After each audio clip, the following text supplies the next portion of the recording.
All right.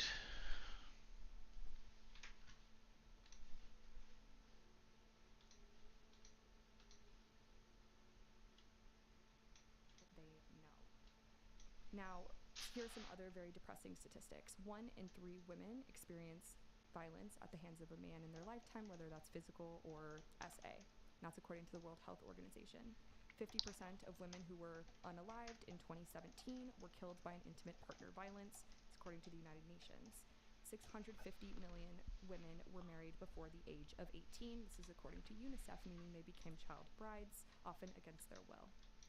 Now, the final statistic is that 71% of human trafficking victims are women and girls. This is not to negate the importance of male victims and standing up for their rights as well, just to point out a general pattern in the fact that women are typically overlooked as well as overrepresented in being victims of crimes. Now, there's also a general tendency to blame women for our oppression, that we make less because our work is less important, or because we choose to work in fields that don't pay as much money, or that we were SA'd because of the clothes we were wearing, or that we were unalived because we chose to marry the wrong man. But none of these things are true, and they are rooted in really harmful misconceptions about what the feminist movement stands for. I'm sure you all are also expecting me to be very angry today, and I hope that I won't be, but I'm truly interested in furthering the feminist cause, and promoting equality, even if it means sometimes talking to people who don't agree with me.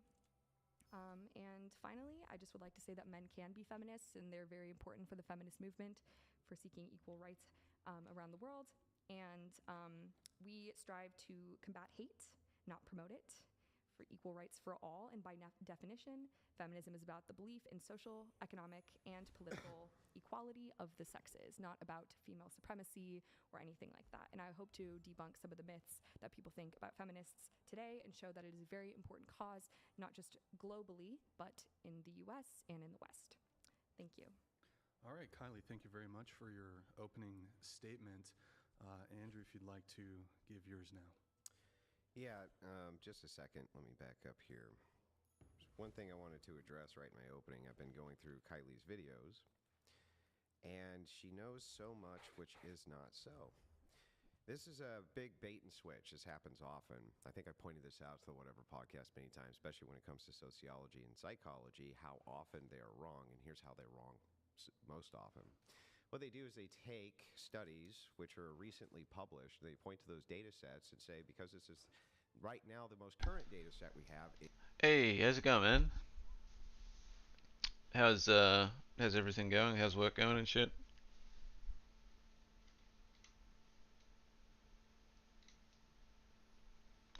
Yeah, good. Nice. Same shit. Yeah.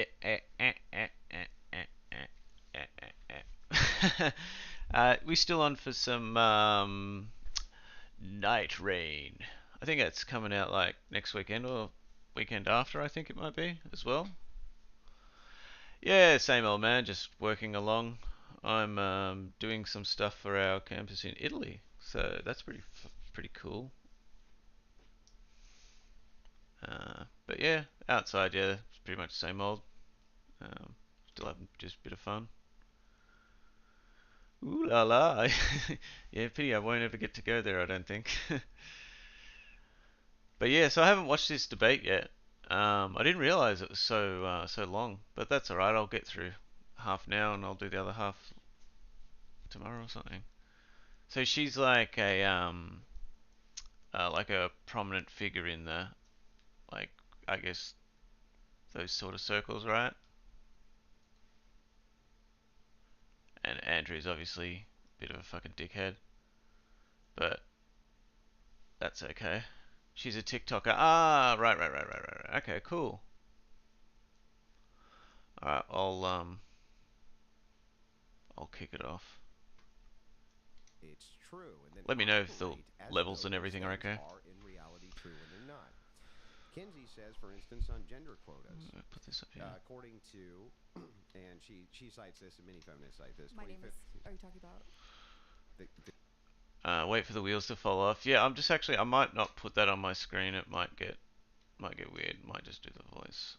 I don't want it the to Kinsey study, Oh, I'm the Kinsey sorry. study. get Yeah. another strike. Yeah, the Kinsey study, which you cite, right? And most feminists cite the Kinsey study, um, has been debunked for years. I don't know why Which study feminists is this? continue. Hang on, Wait, it's my just- opening statement. Oh my god. Examine him, just So let me my- walk you it's through my this. Earlier examine. this week, journalist Christopher Brunette flagged a paper in the March 2024 issue of Econ Journal Watch, a biannual publication edited by George Mason economist Daniel Klein, that publishes articles, links, responses to other economist errors. The paper, written by accounting professor Jeremiah Green of Texas A&M and John R.M. Hand of the University of North Carolina, addressed the first of 3 McKinsey 4-installment series of diversity studies.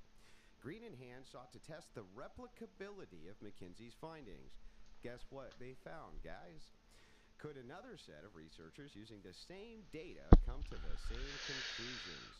Since McKinsey Got one refused crit there. to turn over its numbers, Green and Hand had to reverse engineer the firm's 2015, 18, and 20 data sets. The results were startling.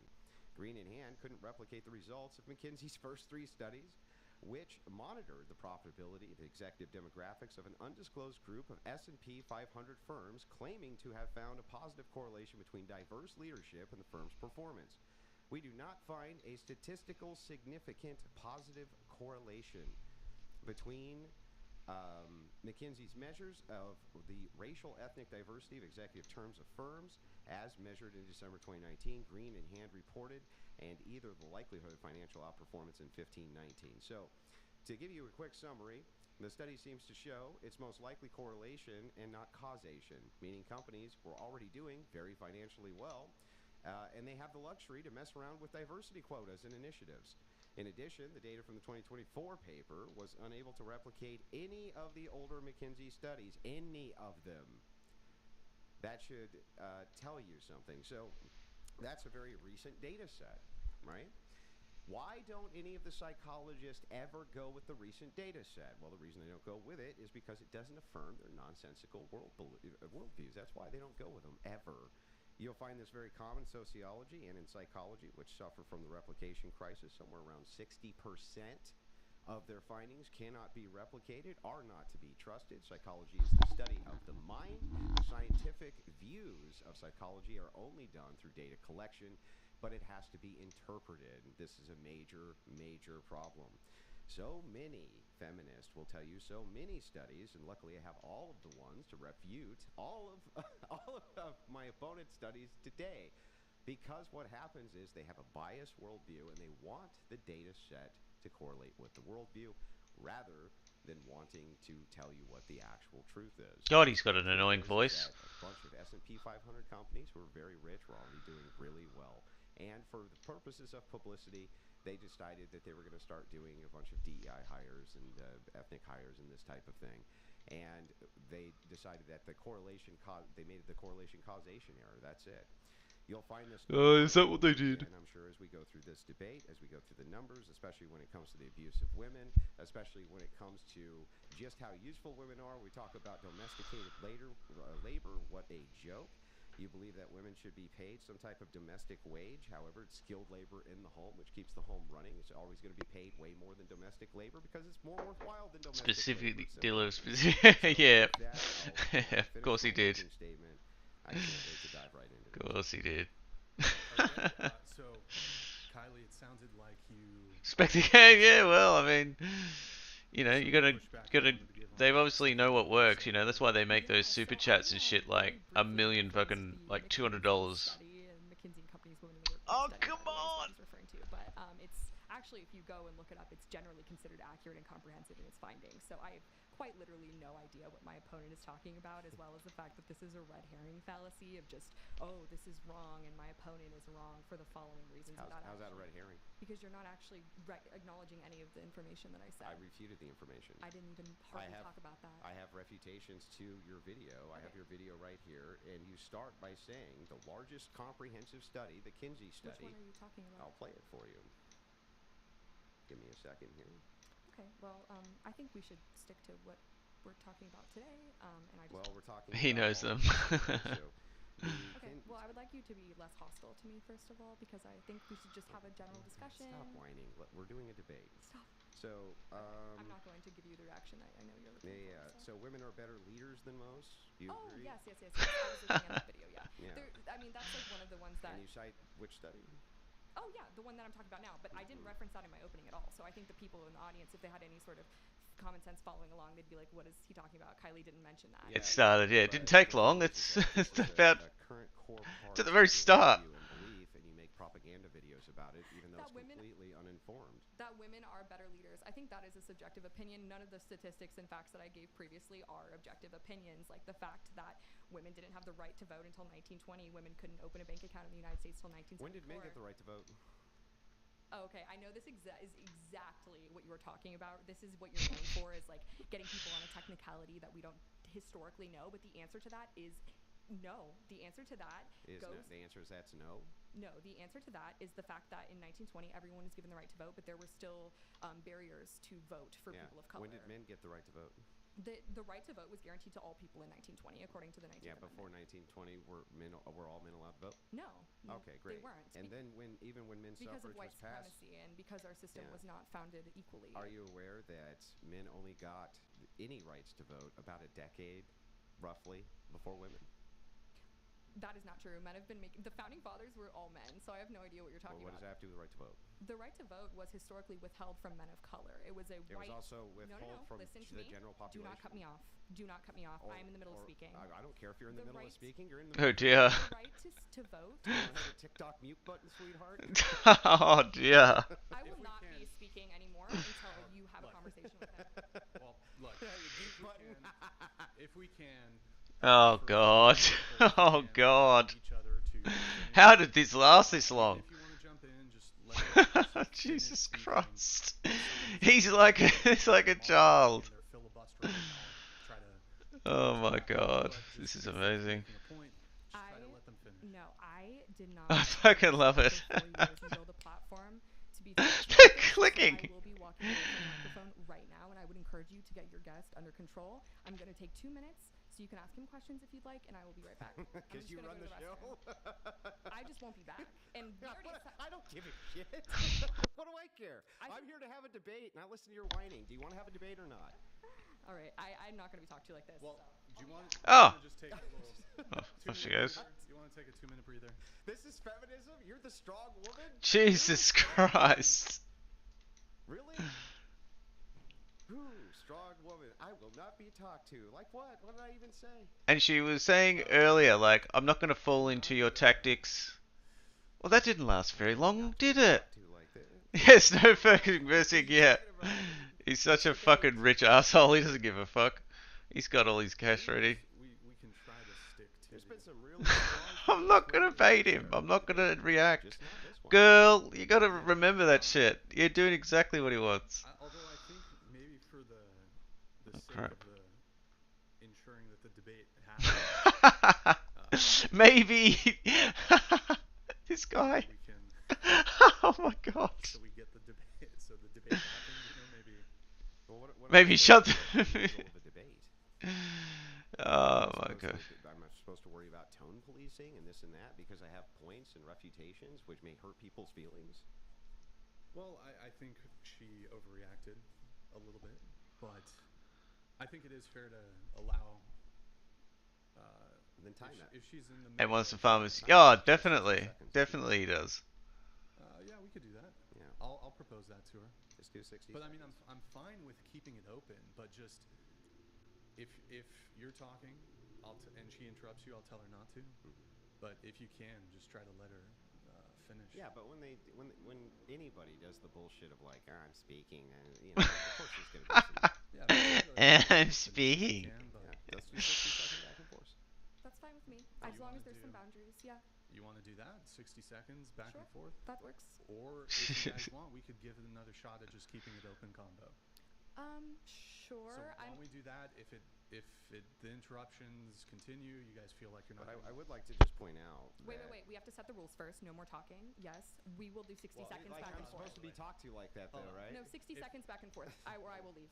I'm so serious. We signed an agreement. If Then I appear fucking here, leave. I don't care. we Why signed. do you think I care if you I'm not fucking talking leave? to you. Hold on, guys. I'm not guys, talking to guys. you. Okay. I'm talking with- Go ahead. What's your proposal? My proposal, if we don't do 60 seconds back and forth, I will walk out right now. The agreement was that I appear. It does not say that I have to stay Jesus for 3 hours, so Christ. I will leave right now. Oh my god. Like what? No men Or don't real, you're talk gonna to tell me what a women real like man this. is? Andrew, My dad. Real women don't abort their children, Jesus lady. Christ. My dad Yeah, is the saying laughing. beliefs My in God. My sister He's has giddy. beliefs as He's you, and giddy she with wouldn't enjoyment. insult a man like that. Like, what's your Hold on. point? Can That you makes both no stop? sense. Andrew, can you stop? Andrew, that's really disrespectful. Oh Look, God, everything's disrespectful. Andrew, stop. You're such a Hold on, crybaby. Andrew, stop. In furtherance of ensuring that this debate actually occurs, let's set some ground rules. We got to allow people to finish their points. He's like a And, teacher. Andrew, maybe you've said Now, some mocking things you towards said her. some bad No, things I have too. not mocked him at all. No, I've stood up for myself, I need to- and I will not be. Oh, it's I have not amazing. said a word that is bad to you. I Rick, talked to you look, about your hold on. family in Michigan. I want to get to know you. Kylie, This isn't Kylie. about anything about me mocking you. This is a I'm boundary not of here him to get to attacking know me. you. I'm here Look. to do a debate. Look, when you return to the table, you did the tone. Your tone wasn't the best towards Andrew. And look, My I'm. tone? Hold on. Oh, I'll be wow. fair. Hold on, Kylie. I'll be fair. Classic. Andrew's tone towards you wasn't great either. In furtherance of ensuring that the debate actually occurs, why don't we just get back to it and stick to the substance of the conversation? Okay. I'm trying to be fair to both of you. But 60 seconds each, yeah? No interruptions? Andrew, if you're fine with that, Mm-hmm. then Okay. I'm fine with that. So we'll. Great. I wonder how long this will last for. The 60 seconds each. We can bring it back to open. Oh, God. conversation. Okay. Well, there just Okay. has to be some cross-examination at some point, but yeah, that's fine. Sure. Okay. So Kylie, go ahead. You have 60 seconds. Okay, so the point of my conversation here is I would genuinely like Jesus. to have an open discussion about like what feminism means and to debunk some of the feminist myths, but my opponent seems to want to attack me instead and call me names, which is totally okay. I'm used to that, especially if you look at my comments online. But the point being, I'm going to try my best to keep it very mellow. Again, if I'm being attacked, I am going to get defensive, but I would like to start by saying, yes, the McKinsey study in sociology, psychology studies are flawed, and that is true. They are continually, it's a field that's expanding, and that's why I chose to study psychology, because I do find it so interesting. But that doesn't negate the fact that plenty of studies have found a significant correlation between being a woman and being a victim of violence at the hands of a man. And again, the study of 1 in 3 women globally who experience sexual or physical violence. And I think that is the core of what a lot of feminists believe in, is trying to combat that violent behavior and to protect women. I'm sure that's close to a minute, so I can pass it over. Yeah, to so you. feminism has completely lied to everybody, and I'll explain exactly how. It failed in its promise. Its promise was that it was supposed to protect women. It hasn't protected women. The very idea that you want to put women inside of male workforces is not protecting women. The idea that you want to have dual colleges where it's men and women together is not protecting women. These are terrible ideas, and they've been borne out as being terrible ideas. When you talk about sociological studies being flawed, I don't think that you're really being honest about how flawed they are. The replication crisis in sociology is getting worse, not better. It's not getting better. Even with all the meta-analysis, it's not getting better. Why isn't it getting better? It's because of bias. There's so much bias which is going on, especially from the purview of feminists. And feminists use standpoint theory. They want everything to go through the view of women. So when you're talking about, for instance, the criteria, when you're talking about what that means that women are assaulted, right? What is the criteria for that, for what an assault actually is? That's a really good question. There are definitely, we are definitely working on defining the lines for that. So right now there's an acronym that we are coming up with that we want to teach in schools of like what that means, which is FRI, so freely given, reversible, informed, enthusiastic, or engaged in specific of what consent means, so that there is no confusion about what is happening in terms of, you know, like whether it's an assault, because I know that does happen where men are confused and they don't know, and especially if there's alcohol involved. And so my goal is to protect women and also to make sure that men know that if they are causing harm, that, I mean, a lot of men, they don't want to hurt other people, they don't realize it. And so I think if we have better education about like what assault is and how to prevent it, because again, there are male victims, so I think if it's something that we can come forward about and make sure that everyone feels heard and supported, then men would also come forward more about like if they've been assaulted. This doesn't answer my question, though. My question is, when you cite the data on how many of these women have actually been assaulted, what is the criteria being used? That's a good question. I see your point of how it varies, like based upon the study and things like that. But I think a lot of these problem is that it is self-reported. But again, another issue is that that means they could be underreported as well, because you know women are too scared to report it. So yes, there are issues with that. But another thing, though, is that women are definitely in a position in the home where they are not safe in a lot of places. And again, that comes back to the kind of assumption that I was talking about earlier, is that like it's because we married the wrong man, and this guy is unsafe in our home. But it's not about that. It's sometimes when you marry somebody or you date somebody, they can then become violent towards you because they see you as their property. Almost. Most of these domestic violence claims and things like this are happening from single mothers with boyfriends, though, not happening from the father at home. Do you in have a married source for that? relationships. Yes, I do. Okay. No, I'm just wondering because yeah. Not only is that factually the case, but interestingly enough, if the state seizes custody of a child inside of an abusive home, the child's actually more likely at the hands of the state to die than they are in the hands of the abusive home, which is insane but true. I think. Now, let me give you the studies that you're talking about here. Okay. Okay. Are these the studies about which claims that you said? Yeah, so here we're going to start with the National Incident Study, NIS. It's the largest collection of all types reporting data relating to abuse and maltreatment of children. Okay? 68% of maltreated children were maltreated by a female, whereas 48% were maltreated by a male. Some children were maltreated by both. Of children maltreated by biological parents, mothers maltreated the majority, 75%, where fathers maltreated a sizable majority, 43%. In contrast, male perpetrators were more common for children maltreated by non-biological parents or parents' partners, 64% or 75%. Safest place you can possibly be in the home is with your husband and with your children. That's for women, the safest place they can be. Any study that you pull up is going to be drawing from the NIS source. That's direct from the NIS itself. There's no refuting that. I've looked and looked and looked. It is definitely from partner incident violence. Women are the safest when they have a husband in the home. I think for some women that is the case. I think there are good men out there, and I think that's a misconception that feminists don't believe in that there are good men, that we hate all men, which definitely isn't true. But I would like to say, like, because you're saying, psychology is an evolving field, there are different studies and different numbers. Male perpetrators are predominant, and while the exact percentage differs, it's generally estimated that between 75 and 90% of child sexual abuse is committed by men or male adolescents. Nope. That's because it's not drawing from the correct data set, which would be the NIS. But the reason they do that have the authority to say which one is the correct data set? Because they all draw from the NIS. All of them draw from this data set, the NIS. They have to. It's the most comprehensive source for reporting. So here's what happens. If you wanted to gather data, you're a psychologist. Are you seriously explaining to me how it works to gather data? No, I'm asking you a question. Oh, okay. If you wanted to gather data, right? Yes. If you want, especially on crimes, you would use law enforcement or the best source for reporting, right? In this case, self-reporting is going to be far less reliable than reports to the police. Yes, understandable. So you're saying that this is the most comprehensive, therefore the most reliable source. It's the most comprehensive source. But where are you finding that it is the most comprehensive? Because you haven't mentioned a source that says it is, because I'm looking at it now. The NIS?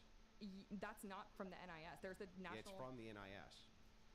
From the NIS. There's the National Center for Victims of Crime in RAINN, which is the statistics that I just RAINN pulled draws up. from the NIS. Okay, so then how come it draws from the same source if my conclusion is different than yours? Because they changed the criteria for what is considered assault, and they changed the criteria. Like, I've seen it as bad as them saying that men cannot be essayed by women because it's non-penetrative. I see. So you're saying that that would skew the numbers. It does skew the numbers. So the results of the National Incident Study, NIS, the largest collection of all types of reported data related to abuse and maltreatment, 68% of maltreated children were maltreated by a female, 48% maltreated by a male. Mm-hmm. Women, when they're in positions of power over people who are weaker than them, actually abuse more than men do. So at the same time, while you say, well, women have to run this big gambit of threats from men because men are much stronger than women and have more propensity of violence, when women are in charge of people who are inferior in strength to them, their incidences of violence towards them are much higher than men's incidences of violence towards them. It sounds like women are the greater threat here than men. Sure. If you want to say that, that's totally your prerogative, but that's not what the numbers say. So you can say, no, it's my turn to speak. You can say what you want about all the different statistics and how they come from a specific study. study, but the point is that there are different estimates, and basically every study conducted globally has found that the number of female victims is astronomically higher than male victims. Not to say male victims aren't important. If you are a male victim, especially if you haven't spoken up, I have seen the effects of having male sexual assault in my family. So please, like, talk to somebody. It is serious. But 1 in 6 boys have been sexually assaulted, and a lot of the time it is by male offenders. Yeah, so it is but serious. what about the fact But that the when point we're is talking that about women outrages of are abuse victims of more. children, women are the ones who are most often in charge of children. The domestic rates, for instance, inside of a boys' home where the guards, prison guards, are all male, and it's a male, youth population versus female. If there's a females in charge of the youth population, the statistics for abuse skyrocket. Same thing inside of public Are schools. you saying that women are more likely to be? Women are more likely. No, women are more likely than men when it comes to the weaker sex. In this case, children. We would just say children are both sexes, right? But they're the weaker human than women. When they're in charge of children, they actually abuse them far more than what men abuse women at. And so it's like, so who's really the dangerous ones here? I mean, Your 60 seconds begins. Go ahead. Oh, thank you. Thank you. Well, I would like to say that is a claim that is a reasonable conclusion that you are drawing from the data that you are presenting. Unfortunately, that is not true, though. That the vast majority of sex offenders are male, and especially when there are still female offenders, and that is still bad. But the point is that there is significant male dominance, and that most sex offenders are male, and females do commit sex crimes, but they're often underrepresented as perpetrators. So you're correct. But that hold on. data you're reporting, is it? Do you want to continue? Yes, please. And so I'll give you your 60. this is from the United States Commission Sentencing, which is just about sexual abuse offenders. And there's a whole pie chart here, about how many times they offend and who they offend, and who they're under guidance for. And again, it is saying that the vast majority, up to 80% of the perpetrators, are men. Yeah. But so yeah, you can talk now. So, women, do you agree with me that? Well, I have to ask some questions here so I can figure some things out. I hope that you'll answer them. So, do you agree with me that both men and women have the propensity to, in some way, essay the other partner, both of them? Yeah, I wouldn't say that it's. I mean, no. Yes, I agree. It is definitely possible for both sexes to do that. The question becomes, if you switch criteria around, right, for what is considered sexual assault, let's just assume things like catcalling are put in the category. That's harassment. But are you saying hypothetically? Let's say it's categorized, not as harassment, but as a form of sexual abuse. Would you say that would greatly skew the numbers? If that were how it was classified, yes. Do you have evidence that is how it is classified? I do. In fact, there's a whole grouping of colleges in a study that I can show you where that was smuggled in as a form of sexual assault, or SA, or sexual battery in some cases, right? They smuggle in, and so what they do is they decide that they want to make that data set wider. And so they just reclassify things which would not ordinarily be classified as sexual assault or sexual battery by just inserting those things. Now, the same exact thing happens here. Do you think that it's very masculine, for instance, inside of society, for men to go and report when a woman gives them unwanted touching? No. And matter of fact, I do know male victims with female perpetrators. And they have unwanted touching? Yes. So they're just far more likely to report it because of the social stigma, which happens to them often from women who tell them things like, I don't consider you a real man, like you did to me earlier. Oh, I didn't really say that, but... You did. Your exact words were, a real man would X. Oh, yeah, like real men like my dad who have the same political beliefs but don't talk to women the way you do. Yeah, whatever that means. But anyway, so a real man does X, right? Wouldn't you say that the social stigma around the fact that women can kind of get away with the same type of inappropriate touching without men reporting would greatly skew these numbers? Yes, however, I think that women and men who are victims and are perpetrators as well, I think those are both underreported. I think across the board it's underreported, but more for male victims with female perpetrators. But how many more for male victims? I don't know. But it could be drastic, right? And I would hope not. And if it is drastic, then it would skew your numbers on all of those percentages across the board. Oh, absolutely it would. But the problem is we have no way of gathering that data. And with the data we do have, though, I see what you're saying about the stigma, but it is so vastly that women are victims and men are the perpetrators that I don't see that catching up in any percentage. Why not? It depends on how underreported it is. In fact, a lot of these data sets draw from unreported incidences via estimates, don't they? Unreported incidences via estimates. Yes. So I suppose, yeah. There's yeah. no way that they can actually gather that data.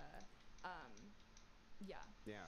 So this would be the exact same thing, right? They're making a He's supposition setting it based on up. an estimate. This would equally Oh, you apply can to men. feel it But coming. if the social stigma is there by your He's own giving all admission these that men hypotheticals. Wouldn't are it be basically bad if not this reporting happened? instances of Oh unwanted dear. touching from women due to this social stigma, we don't actually know how bad that social stigma really is, do we? No, and I mean that's also what feminists. That's a great point, and I agree with you because feminists. That is one. Oh, it's also my 60 seconds, right?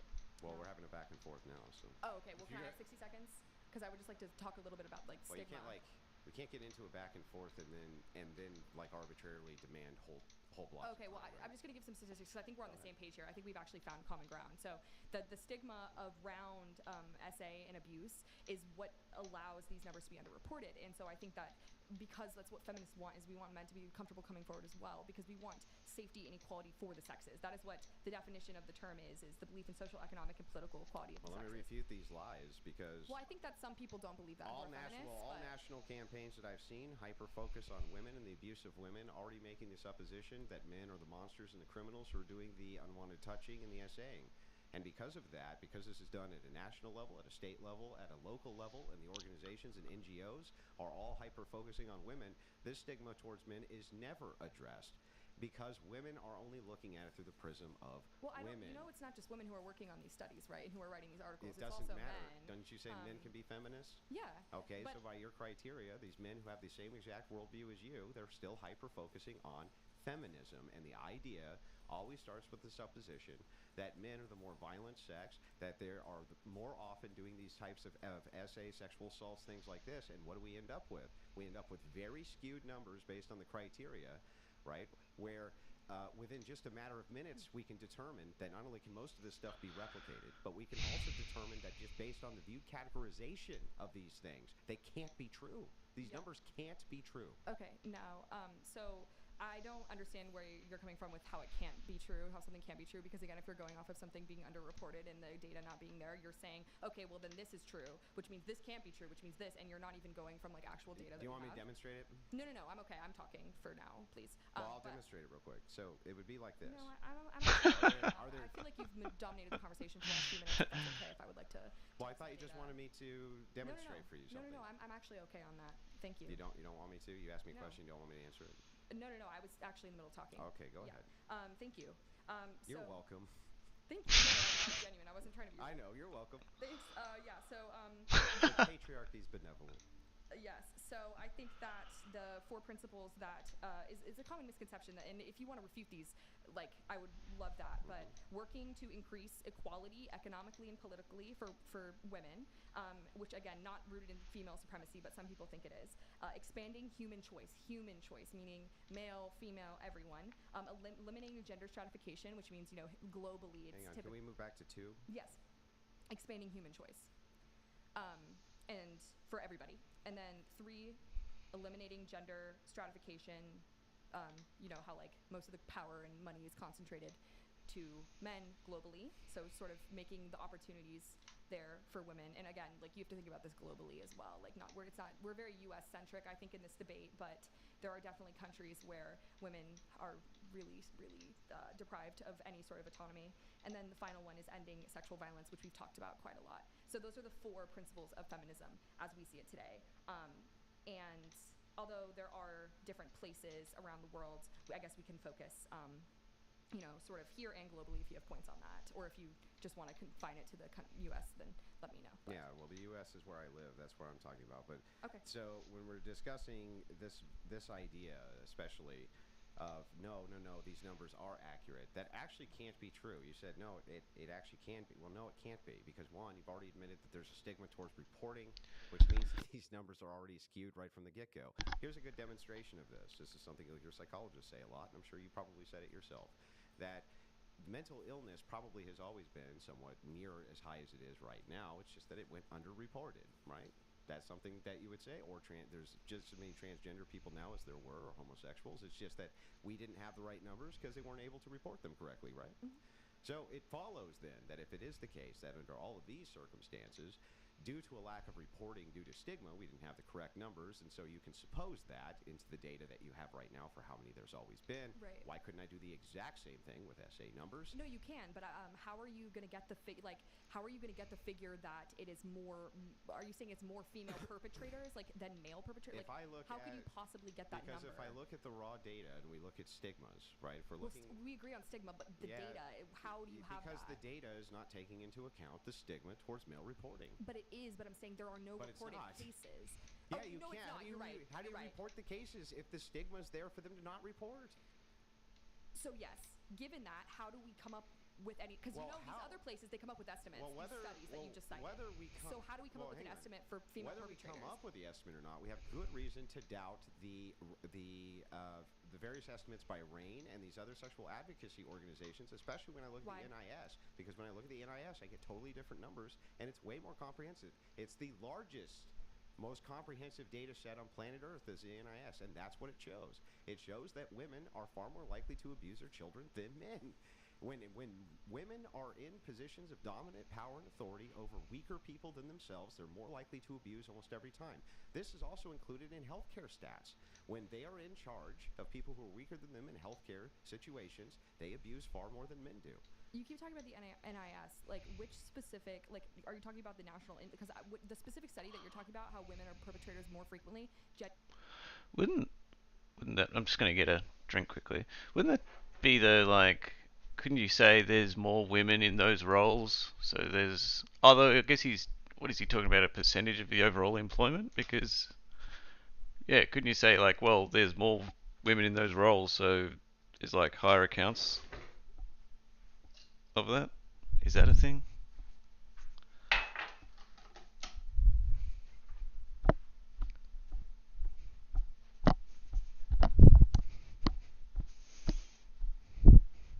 Yeah, I don't know. I'm certain there's more nuance to it, and he probably knows it. Yeah, that's what I'm just getting the impression of as well. Just when he said that, I was like, I wonder if that's sounded a bit. He probably knows the counter argument to that response. Yeah, he's a debate pervert. Destiny's debated this bloke as well, hasn't he? I'll have to look it up, see what it was about. Genuinely cannot find it anywhere on the internet. Okay, I'll pull up the exact study if you give me just a second. Yeah, no, that's fine. Because I'm looking at Yeah, they've spoken heaps. and the FBI and From the even the CDC You can talks find about this it. from the U.S. Department of Justice. Sexual victimization in juvenile facilities reported by youth 2012. Okay. Okay? And is this where you're saying that? These are all comprehensive. These are all comprehensively included inside of the NIS. This is what I'm saying is that I have each individual study ready for you. You can look also, and we can move to this as well if you want to. Wait, so is this the one where you're saying that female perpetrators are more frequent? Is that what you're talking about? Yes. That's from From the National National Inmate- Incident Study. Oh, National Incident Study. Yes. Okay. The largest collection of all types of reported data related to abuse, maltreatment of children. 68% of maltreated children were maltreated by a female, 48% maltreated by a male. In every circumstance, the NIS finds that when women are put in charge of people who are weaker than themselves are more likely to abuse than the stronger sex, that being men. And what's interesting about this is it gives us every reason to believe that if women had the exact same frame and build as men did, that men that they would actually abuse far more often than men do them. Right? So what we're looking at here is we're looking at a huge problem where women who are supposedly being abused by men are doing a whole lot of abuse which is going unreported of children while you're focusing on the scapegoat of men. Yeah, I don't doubt that women are, unfortunately, a lot of women are abusing children, but the study that you're saying, the only thing that I'm able to find is that 1 in every 25 children in the U.S. experience maltreatment. Neglect is more prevalent than abuse. And then they talk about how for the 4% of children that experience genuine maltreatment and in danger of death. But I'm not seeing anything. It says, girls were sexually abused much more often than boys under the harm standard and endangerment standard, with male perpetrators being more common. That's all I was able to find. Okay. Would you like for me to actually link it to you?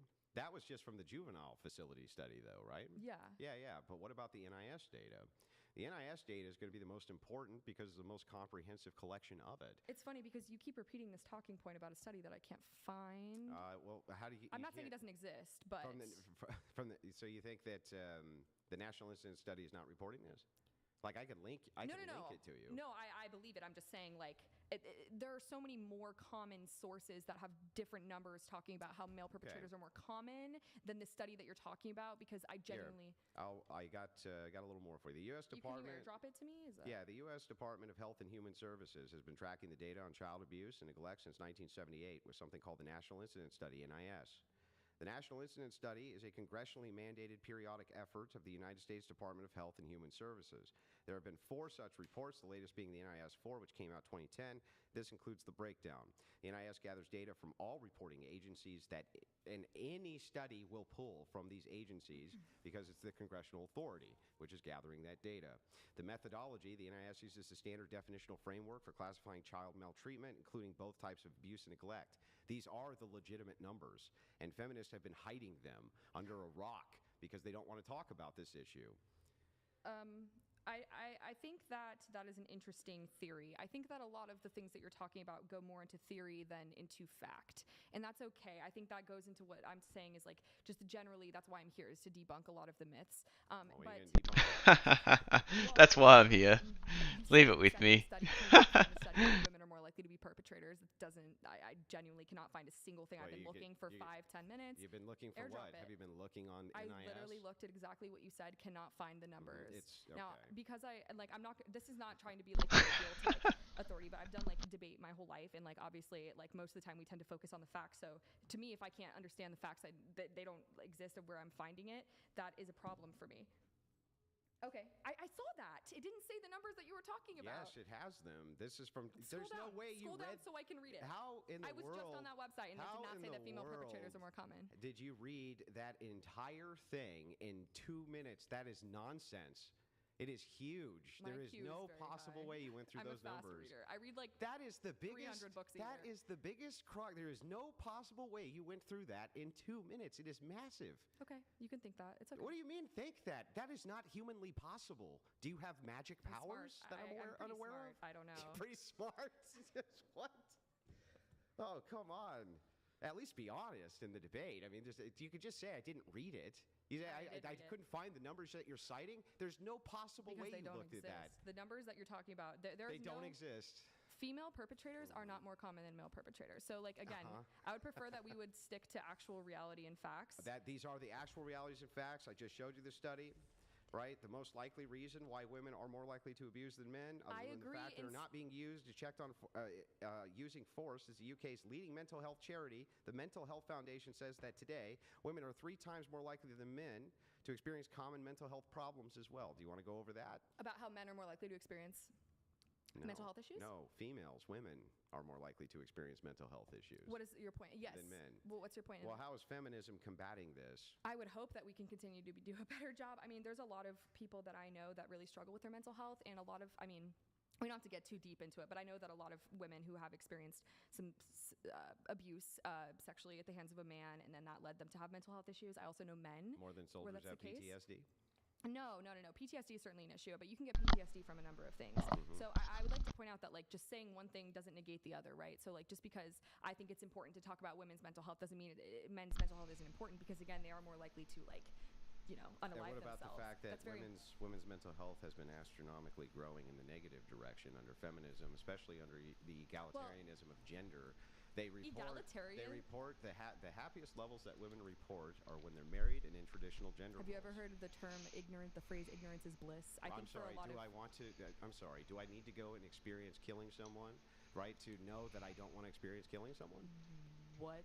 Well, How does that have anything to do with it's bliss. It's No. possible, for instance, that I could kill someone and really love it, right? Would I That's be able possible. to maybe talk about? Well, hang on. I want you to answer my question. Is that possible? I just don't really understand how Can you that's answer my related. question, though? Isn't it possible that I could kill somebody and then just really like it? But how does that in Can any you answer way? my question, please? Stop negating the question. Just answer the question. I just don't really want to talk about I don't murder care or- what you want to talk. I want you to answer my question, I'm and not- I'll answer. Oh, it's yours. popping up. Question. just go to You're not going to answer my question? about murder. That's not related to this at all. Yes, it's listen, it's logically Answer how it's you think I would answer. logically Answer how you want me to analogous. answer. And What do then you go ahead. mean? I'm in a debate with you. We're not in a debate with me. I'm not Why would I answer this hypothetical question about murder that has nothing to do with the? I was talking about. Then if it has nothing to do with it, I'm going to look really stupid, right? So just answer the question. So go ahead and finish because I would like so to. my question to you was, isn't it possible that I could kill someone and really like it? That would be yes or no. Waiting. Yeah, I understand how this works, but I need you to answer my questions. We're in a debate. I will answer your questions, but you ask me She knows it's a trap, but doesn't know yes or no. how. this seems like a She doesn't want to touch it. Can you just answer it then? You've wasted like 2 minutes not answering the question. This is like a 3-hour debate. Yeah, why are you wasting time? Just answer the question. I'd be suspect as You're well. gonna propose hypothetical questions to Andrew to answer them. Oh God. Answer it. I think it's a fair Okay. question. She doesn't. She doesn't have the. Moderator, sure. She doesn't have the experience. She doesn't have the tools. That if you did it, then you would enjoy it. Although it makes me uncomfortable to talk about that. Okay, but if this is the case, well, it would be possible for any human being. Yeah. Yeah, logically possible. So the thing is that knowing that this is true, that we Woefully I'm unprepared. Yeah. actually ignorant, having never killed anybody, right? And I am in bliss about that. I myself am really, really happy that I've never done that, even though I could do that and could be very happy about that. The idea that you would make the point, ignorance is bliss, seems to entail... Well, you didn't even let me get to talk. Hang on. I just want You're just talking I'll over give you the quick Oh, answer I have to you wait for talk. you to let me talk. Thank you. You're welcome. Yeah, so what I would say... But you guys agreed on that, say though. Ignorance is bliss. All you're doing is alluding to the fact that people should engage I'm giving you in 15 risky seconds, and if behavior you don't for give the me the way of mic, I'm life. leaving. Go ahead. Oh my God, you're gonna leave? Oh no. Oh God. I was. I'm gonna fuck off. 10, No, but 15 hold on, seconds. hold on. Because he's been talking for the last 5 minutes. So Oh. it's really not Well, fair. You're not moderating very well here. Well, to be fair, All the moderation you guys skills. allow- We were actually doing really well. Oh, it's getting. Until I was making a broader point. Then that wasn't Well, allowed. it was at the expense of me speaking Hold is on. the problem. Hold on, just one moment. So, look, in conversations and especially in a debate, look, sometimes people are gonna This guy's trying to mediate. Andrew's done it, you've both done it. The worst I'm trying to assignment ever. Well, Just that's why I'm allow- alerting you. I feel like at this point I would like to be able to speak my point because he rebutted guys have- me before I was able to give my point, and that's been happening the last. You 5 asked me a minutes. question. Have you heard the term ignorance Yes, is bliss? so I could speak and explain my point. Yeah. So then I said yes and said, but here's the and then problem talk with for that. about 3-4 minutes and then try to back me into corner give over the nonsense. expression. When I ask you a question, you answer it. I expect a yes or no, and then you give a comprehensive answer like I was. So can I get my explanation? Did now? Are you done, Andrew? Yeah. Okay. Okay. So you going back like 5 minutes basically to what you mentioned was the term like, oh, women are happier in the home with a husband and kids, right? And so the term of ignorance is bliss, I think for a lot of women who do not have the opportunity to get an education and they are forced to be in the home, they don't know any other alternative. So some women are truly happy, but if that becomes the standard that women have to be in the home and have kids and they don't have the opportunity to get an education, then of course that's going to be something that they think brings them joy because they don't have any other opportunities. And so like there's a lot of people in my mom's generation or my grandma's generation where like they were like, man, I wish I could have gone to school and like had an education and like picked someone, and they just fell into a marriage that either was abusive or like they weren't happy. And so I think that it's easier to report higher levels of happiness when you perceive it to be your only option is living in the home and having children and raising them. Yeah. So, but what do you have to say to that? Because Yeah. I'm So curious. interestingly, Because it goes to your like underreported things like you were well, talking first about of earlier. all, when you give anecdotal evidence like, oh, my mom and mom's friends. Oh, I may can have give you an wished- actual study hang if you on, want. May have and I can refute it. I promise. But here's the thing: when you give anecdotal evidence and you say, well, my mom's friends, this and that, wish that they could have gone to school. There's also anecdotal evidence, and an awful lot of it, and you can find it on YouTube right now. Tons of women saying they wish that they had not gone and gotten a career and wish that they would have instead deferred those childbearing years in order to have a family because they see the happiness levels of their friends, colleagues, coworkers, things like this. That anecdotally is also just as true. But to even go on to the ignorance is bliss, I could say this and make this case about literally anything. I could say, well, I would love heroin, right? I've never taken it, but ignorance is bliss, right? Oh, I could say ignorance is bliss about literally anything, any drug, Well, that's not the only hang on, statistic I have, any though. risky I didn't cut you off. Any risky behavior, any of this. I could say that about anything.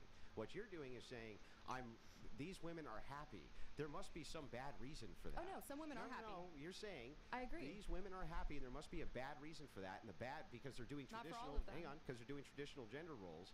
So that must be bad. So we can explain that away by saying if they had all these negative experiences, that those women who have those negative experiences actually report a higher unhappiness level, those women would actually be happier. That's absurd logic, by the way. Okay, sure. Well, again, I agreed with you on quite a few things there, but I would also like to say that, like I said at the beginning in my opening statement, the home being the most dangerous place for women, like there are women who are in abusive marriages, and so they have to convince themselves that they are happy because their husband is beating them or like assaulting them or harming their children. And when you're in that sort of situation, it's very difficult to be able to walk away from it, and oftentimes because you're isolated. And so, yeah, because the home is the most dangerous place for women, and 6 women are killed every hour in the home around the world. Those are very difficult realities that a lot of people don't want to grasp. And I'm not saying that every woman doesn't, isn't happy in the home. I think there are plenty of happy moms. I mean, my mom has worked and raised our children, her children, and my sisters and I, and like helped my dad out with like work. But yeah, for the most part, was a stay-at-home mom, and I think she really enjoyed it. But for me, at this point in my life, that's not something that I would like. And it's not to say that it's, it's a bad thing, but I think that some people are convincing themselves that they're happy when in reality it's a very difficult abusive situation. I'm going to have to go back to the NIS where I point out to you that as you keep saying that the most dangerous situation for women is in the home. Well, that's according to the UN around the world, though, not just here. Okay, but inside of the United States at least, and inside of the Western nations, this is a commonality that they all share. It's not usually from the husband. It's usually from boyfriends of single women or single moms, or as far as, for instance, cohabitation. Cohabitation leads to some of the worst outcomes for women when they're not married, and men. It leads to terrible outcomes for both.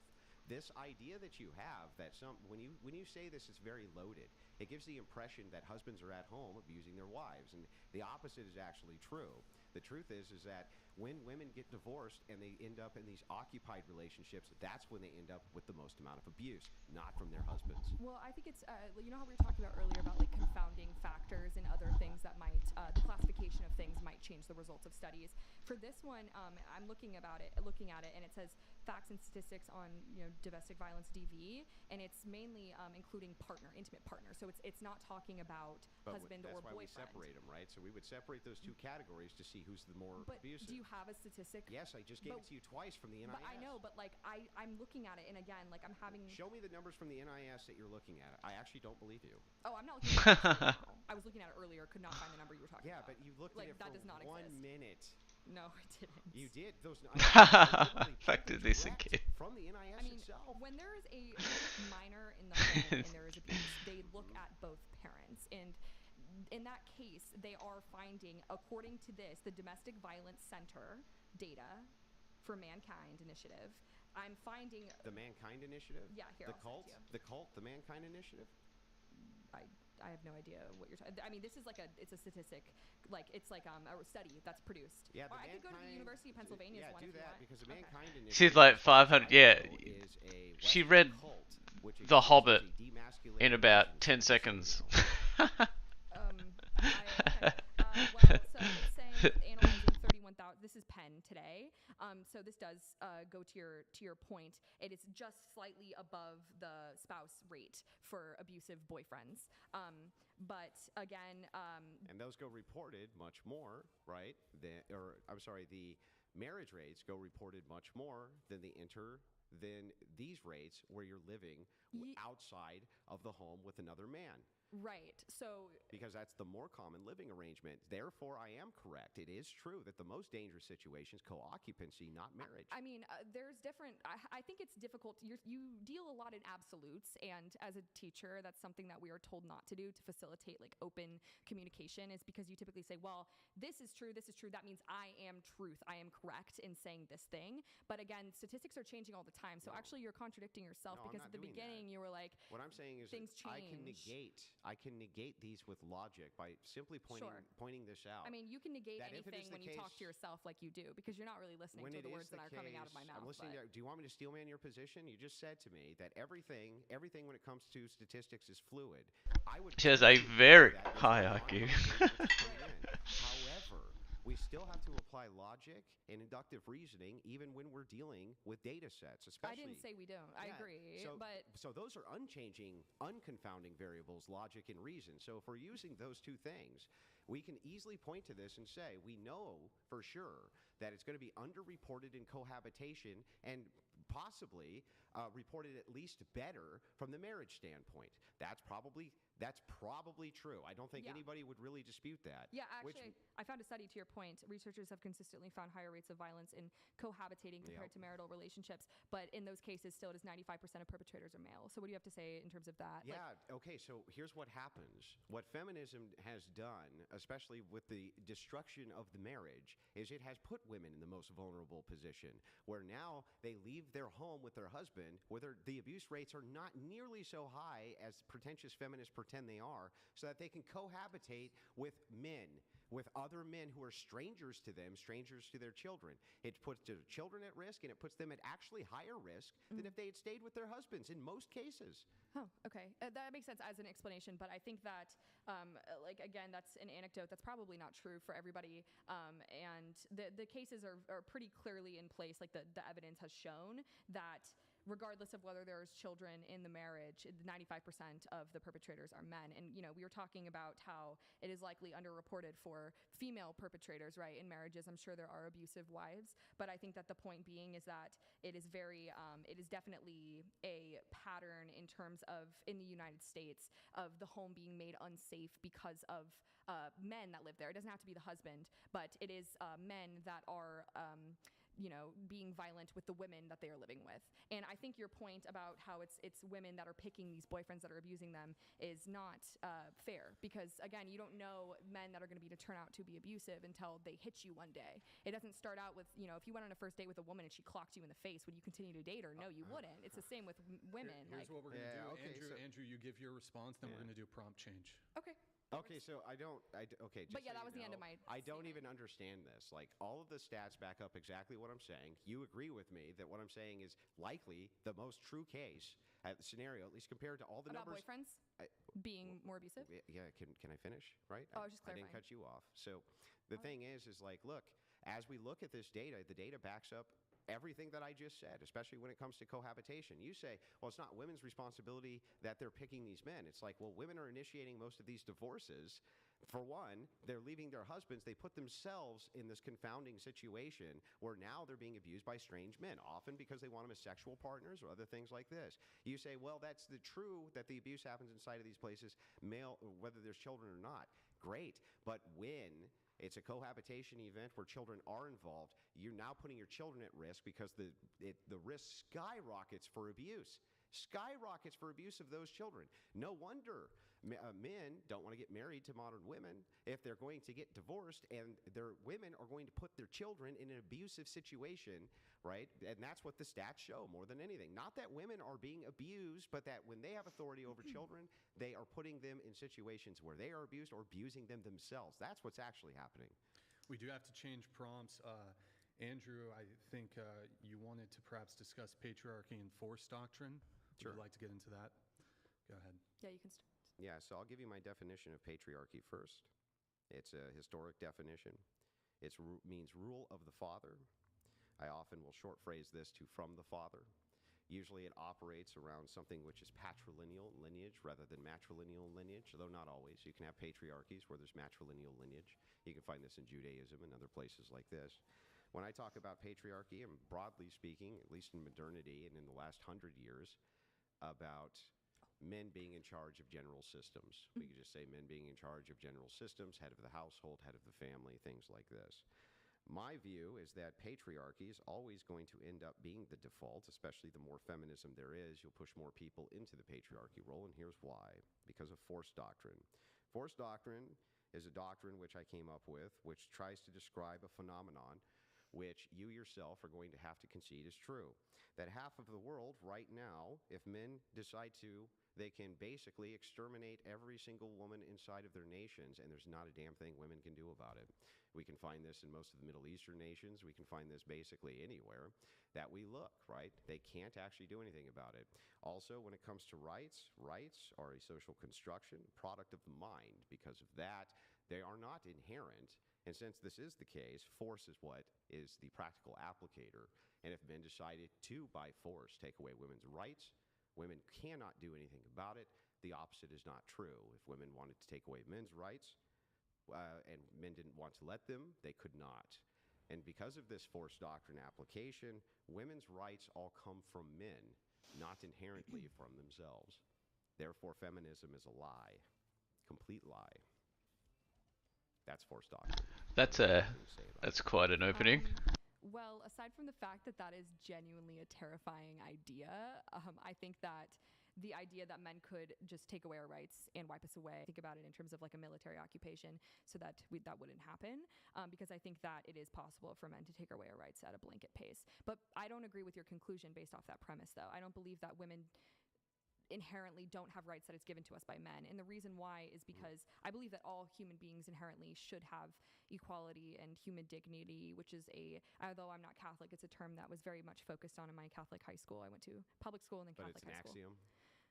About human dignity. It's just axiomatic. Yeah, I mean, it's still like important though to me, because I think that because the societies that we have created have necessitated the need or have created the need for laws and for structure in government. And so there are many philosophers that have talked about how important it is to have government, right? But because of the fact that men can take it away does not mean that men thus give to us, right? Like, men are not gods. It is something that is inherent to each of us, that we should have the ability to live and self-govern, have autonomy. And I think the fact that men could take it away actually goes to my point about how a lot of them do, and a lot of them try to take our autonomy and make us feel unsafe and harm us, which you were previously refuting, but actually seems like you agree with me on that it's a possibility for men to do that. No, it's descriptively true. I'm not giving an ought, I'm giving a descriptive reality. But because it's a descriptive reality, the truth is that you appealed to patriarchy. I have no idea what I have not said appeal to patriarchy. What are you talking about? When you said the whole goal is to get more men on our side, you're appealing to a patriarchy. Well, it's not the whole goal, but is a goal. Yes, I should correct myself. And so what you're trying to do is you're trying to appeal to the very demographic which can take away your rights at any time, conceding that if you do not have them on your side, you cannot maintain your rights. That is not ever true of men, which is why you'll always end up with a default patriarchy, especially the more feminist push. I don't know if you're looking at the modern world it's not now. It's the modern world, because it's not necessarily a default. It's always going to be a default. But in a lot of tribes, they were very matriarchal, and like women were at the head of the family. There's never been a matriarch in the world. That is not true at all. Give me one. Okay, I will look it up for you. It's going to be an Indian tribe, and I'll refute it. Watch. Well, indigenous people largely have. It's going to be an Indian tribe, and I'm going to refute it. I think you should just use the term indigenous. I think you should just use the term Indian. I don't see any problem with it at all. Oh, I think they do. I don't think so. Indians themselves call themselves Indians often. Indigenous people in the United States do not call themselves Indians. Yes, they do. Just like black people call themselves black people, not African American. What are you talking about? Do you think that all black people call themselves African American? This is a moot point, so I'm not going to even go into this with you. Well, you're the one who wanted to tell police to say that I had to say Native American instead of Indian. So basically, I'm pulling up the matriarchs for you. And there are obviously a number of societies that have thrived, and there's a whole document, but in China, in Costa Rica, the Bribri people. Yeah, name one. Any of them that you think is a matriarchy. Okay. A matriarchal society. They have a society with an estimated 12,000 to 35,000 members. That is a matriarchy. And that is Bribri in Costa Rica. Or you could look at there's a Kenyan tribe, that's Umoja, that are all matriarchies. They have women at the helm that are leading their... Why the Bribri tribe society is often described as matrilineal. It's not actually a matriarchy. Women are the heads of households responsible for passing down culture and land. But the men have the most important role as the authority officers of the tribe. They are the ones who defend, and they have chiefs too, male chief. That's not a matriarchy. Well, I found a different article. We could just go back and forth all day. Yeah, let's look at it. So the Bribri, so this is the intercontinental cry. Bribri, I don't know if you speak Spanish, but Bribri un matriarcado moderno. So I speak a little bit, I'm not like fully fluent. But anyways, and they're talking about how the clan structure means that tribal lineage is passed down through the mother. Yeah, and matrilineally. Yes, but and also in the home, I know the difference. But if something is matrilineal, doesn't make it a matriarchy. I know, but they're saying that women in this article play a primary role in government as well. And yeah, but not. But see what you did there? You did a smuggle. They play a primary role in government. That doesn't make it a matriarchy. But it's a system. Do you know what a matriarchy is, though? Yeah, it's a, it would be. it's It a, would be women broadly in charge of all of the It's a system of systems. social structure where they hold a lot of power. They and, hold the majority power. And that's what and the I just- decisions of the men are at their behest in any. But that's what the article just said of the Bree tribe. No, I don't know. I don't know. Again, I just found a different Listen, article. So any I don't know if I should matriarchy- speak to like what's going on. Any 'cause I haven't matriarchy that been I've there, ever but- investigated, which is supposedly a matriarchy, we find very quickly that men are in the prominent positions of authority on force, which means that any matriarchy that is means- living at the behest of the men. That's it. So is your point that men are better then because they have brute force, or like what's your point No, that my men should be in point- charge No, governmentally? my point is I'm not giving an ought. We have to agree first to a descriptor. The descriptive truth Right, is okay. that it is, in fact, the case that women have to appeal to men for all of their rights, period, by your own admission. That's why you're trying to get them on your side. Because if you don't have them, they can basically cage women up if they wanted to, and there's nothing women Right, could but do that about doesn't it. mean that men are therefore better or should be in charge. Like I'm confused. Like what's the actual point? Like the conclusion that you're making The here? point here is that men being in charge is obviously and clearly they're very benevolent because at any time they so choose, they can lock all women up. There's nothing they can do about it. And the reverse is not true, which is so interesting. You're literally at the mercy, women are at the mercy globally and always have been, of men. And yet, we're monsterized and demonized by feminists. That's what we're literally you're saying- considered demons by feminists. You did it by your own admission today with your own stats, trying to make us out to be sexually assaulting monsters. Didn't even know the counter stats. Didn't say that. Never. Yeah, said that's that what you it guys are- appears to be, though, from the onlooker's perspective. I feel like you have these generic like talking points that you Mm-hmm. try to apply to feminists, but I haven't like really been very reactive or calling you names. I'm trying not to. I have, but You have acted exactly like a feminist today, madame. okay, but I feel Yeah, like nobody's going to be confused about that at all. All right. The whole snobbery. I'm not insulted towards, by that. The whole snobbery towards authority. You're going to do what I want. The finger clap thing. You did the whole feminist trope, the entire thing. Okay. But what I would like is a refutation here. can I speak now? Can you agree? I feel like it's my time Can a you little agree that it is the case that women have to appeal to men for their rights and not the other way bit. around? I will not ever agree to the fact that we should appeal to men for our rights. I No, think no, that is an that they have inherently to. misogynistic They have to. question. Have to? Have to. No.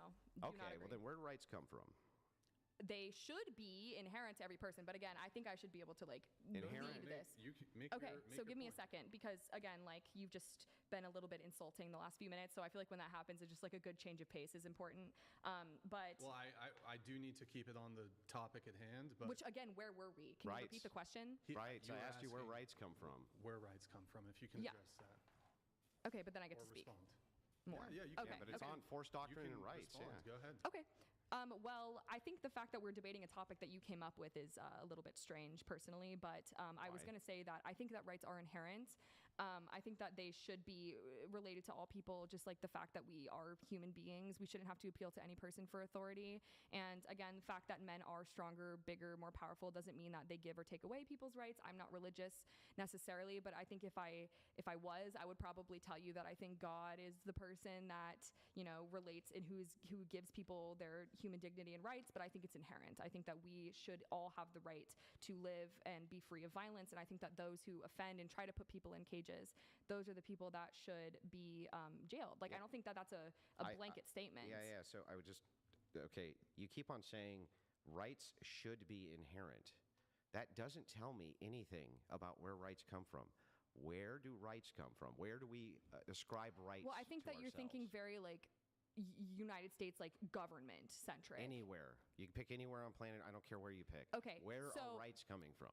They are coming from the set of people that are in charge, the government. And to your point, that's the patriarchy. However, I agree. Okay. So I concede to that point. However, I'm saying that that does not mean that men, since they create the ability to give people like rights and take it away, that doesn't mean that men it should be that way. It shouldn't. It like, I don't know if that makes So sense. men have been guaranteeing your rights the entire time you've been alive.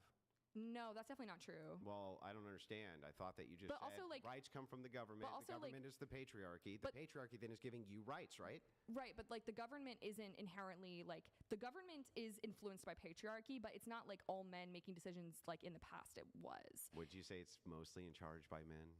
Yeah, but again, like I think that your points that you're making are very misogynistic. Like, I think the point of what That you're doesn't. saying Look, listen. is like we should be grateful to I you. think the points you're making are very misandrist. I mean, that doesn't tell us. But I don't hate anything. men, so that's not a very I good don't hate insult. women. Okay, but your question inherently is rooted in the fact that you think that there is male superiority and that men are in charge. Descriptively, men are stronger than women. Yeah.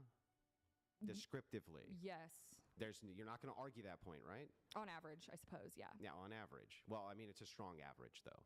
Sure. Yeah, like, I mean, teenage soccer teams are beating, female pro player teams, right? Sure, You agree yes. that that's the case? Okay, great. So if that's the case, and we can agree, and you agree that the governments of the world are patriarchal, then you have to concede that the patriarchy is giving you your rights right now. I will never concede that. And the reason why is because I think that that is rooted in the idea that women should be grateful. Like, you're telling me that I should essentially be grateful to you for the fact that I'm not in a cage right now and that someone's not assaulting me as we speak. Like, that does not mean No, that how I about should just be grateful to your you. right to free speech and the fact that it's enforced But by men? men- The patriarchy is the ones giving you that by your own admission. Listen, so my theory is the way it should be. This is what I think. This is the way that it was before we had colonization and all the imperialism and stuff. There's a blanket statement, right? Or there's a blanket right to life, to autonomy, to all these things, right? That are just given to you by the nature of being human. And there are certain entities and people and oppressive regimes that then come in and they try to take those things away from you. Yeah, now, warring tribe theory. Well, because they give you those things, or because the government gives you the right to exist now, right, doesn't mean it's a benevolent doesn't mean the patriarchy is benevolent because it is currently giving me these rights, and I'm not like sitting and trapped in my house like I am in a different country. What would make it malevolent? What would make it malevolent? Yeah. I think in places like I'm like talking about here in the Afghanistan, United States, well- which is a patriarchy by your own admission, giving you rights. What would make it malevolent? I think that there are a lot of current things that are malevolent, like in legislation and things like that, that are, like attacks on bodily autonomy and like the overturning, like the Dobbs decision or the But you would overturning consider Roe v. your Wade. First Amendment a benevolent right, your Third Amendment, But I don't- your Fifth Amendment. I think these things are all inherent. Like, I don't understand. Like, just because it's written in by the government doesn't mean that it should inherently be. It can't be benevolent. Listen, that's a contradiction. You can't say it's inherent and the government gives them to us. No, the government. That's a contradiction. The government does, but it doesn't mean anything. Like, we should already have these things. Like, just like if I. How do you have them? How do you Because have them you're a absent human a government? being. You should just be able to walk around and be free. How? And How do you have that without force? How? I mean, how I is just- it even possible? I think you're looking at it through a lens of like imperialism, and I don't think that like force was always necessary. It hasn't always been Why do you necessary keep to saying I'm conquer other looking at it through a people. lens of? I literally at- told you my lens of force doctrine, explained it Right, but you're descriptively. looking at has it- nothing to do with imperialism. It has to do with this. You're You're walking looking at it in the around lens and of there's modern no society, government. though. If you're walking around, there's no government. Where do your rights come from then? Okay, this is just like such a silly Please question. answer the question. Okay, so if there's no government and Yeah. I'm walking around, my right to be alive, my right to find a Can partner, someone come around and my kill? right to Can someone come around and kill you? Yes, but in that case, there have historically always been ways of punishing people who take those away. So the people who take them away You mean are like a offenders. government? Hold on, just let her A finish. government? Hold on. Go ahead. Hold on, Andrew. Okay. Go ahead. The people who take those things away from you, if they don't decide to take it away, it doesn't mean that they're good, right? So like a really horrible example that for a lot of women is true is if I am a woman and I have not had intercourse with anybody and a man is my friend and he decides that he's not going to take my virginity from me, does that mean he is a good person inherently by not assaulting me? No, it doesn't, because that should be the standard, right? And so if someone comes in and they take it away and then they tell me that they can or they can't in the future, right? That's essentially to me what you're saying is just because the government is giving me the right to walk around and have this conversation with you today means that I should be thankful and I should, not be concerned with things and that you guys are actually benevolent. The patriarchy is benevolent because I'm not in a cage, because I'm not being assaulted. Yeah, that's not what's being So said. that But is- anyway, can you answer my question though? If there's no government, where do your rights come from? I think we've already been over this. I think you've asked me quite a few you didn't actually times. answer listen, what you did was I've already told you human What- dignity, so. Well, human dignity, you can't account for dignity in a secular worldview. What is dignity? It's just whatever you think dignity is. So tell me this real quick. You have rights. They're Okay, inherent. are you talking about legal, moral, or human? Let's omit legal, right? Because I'm talking about in a hypothetical Literally society. any. Okay, moral and human rights. Yeah. And for me, it's Yeah. rooted in the philosophical, natural law Natural theory. law is Catholic. You don't believe in Catholicism. You would have to have God to back up natural law. Okay, but that is what I developed my beliefs around because I used to believe in No, God. that's it. If you don't appeal to God for your natural rights, you're making a naturalist fallacy. Okay, I That's believe in a God. fallacious argument. How do you know that I don't believe in God? Because you told me. Okay, well, I think this is like a really ridiculous. Why is it ridiculous? So where do You get your told rights me. from if they're not from God? Okay, so again, How do you know that? to the You human told rights me. theory, which Oh. is the Universal Declaration of Human Rights. If we're not going to go talk about God or naturalism, right? Which is that every human being has universal, inalienable rights that are fundamental to each person, and Yeah. so this is what the UN subscribes to and stuff like that, regardless of whether there is a government in place or not. So, is that sufficient to you? No, that's an axiom. So all you're just saying is, I think we have inherent rights because I think we have inherent rights. I think we have inherent rights because we are human beings who deserve to be treated with compassion, love, and respect. And I don't think you think that. So Yeah, but that's pretty wild. But the question comes in here. Let's say that a group of people doesn't believe in these inherent human rights, right? They don't believe in them. I mean, there are definitely groups that have. Yeah, they just don't believe in these inherent. But for certain people. Yeah, they just don't. So what is it that protects those inherent rights for you? Well, you're right. There is typically like a system in place of Force. It's not force per se. All force, right? But name anything that's but not like force there's a that way to like protects your rights. isolate those people. With yeah. what? Force? I mean, not necessarily. Not What every else could you arrest is isolate made them through with if force. they don't want to be isolated? Well, not every arrest is made through force, right? Like they might. Yeah. Just... Well, actually, all arrests are made through the implicit threat of force. Either you come with me or else, right? Sure. So that would be force, right? You would agree with that? The implicit. Yeah, I mean, just this inherent topic to me is very, just like violent and seems like a moot point. Like, but I mean, I'm kind of. I feel like we've talked this through. No, I haven't talked it through yet. But you can continue. I mean, I don't really have much else to say Yeah, I on know, this. but I've already like it's a clarified. critique of your worldview so that we can understand who you're appealing to for these so-called rights you believe everybody has. In this case, it sounds like you're banking on force for men to protect your rights.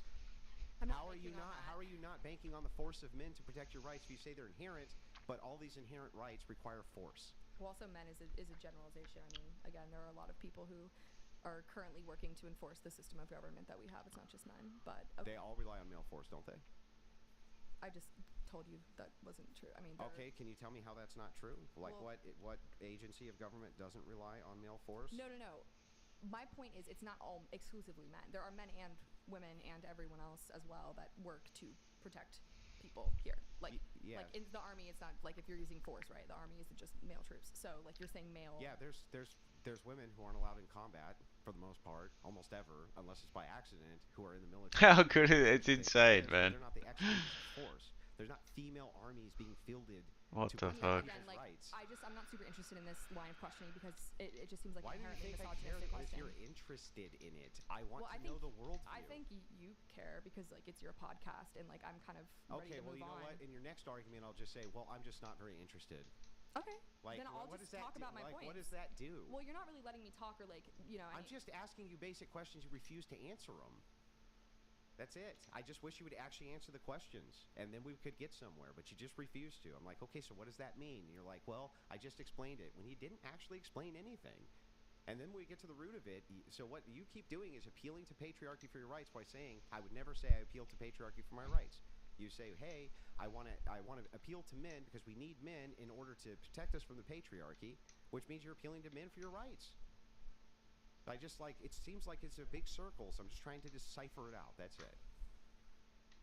That's it. Okay, I'm not gonna engage anymore. All right. I don't have anything else to say on this, so I feel like we had a good conversation. I mean, I've enjoyed. she wants to. She's out. Yeah, I would have enjoyed. No way. Oh no, she's gonna stick around. Okay, surely. You already have for like the last 15 minutes. You know, you've just been very evasive, and you've been very unwilling to actually answer questions, even when you've contradicted yourself. We want to acknowledge it. So. Okay, well, we can take a little.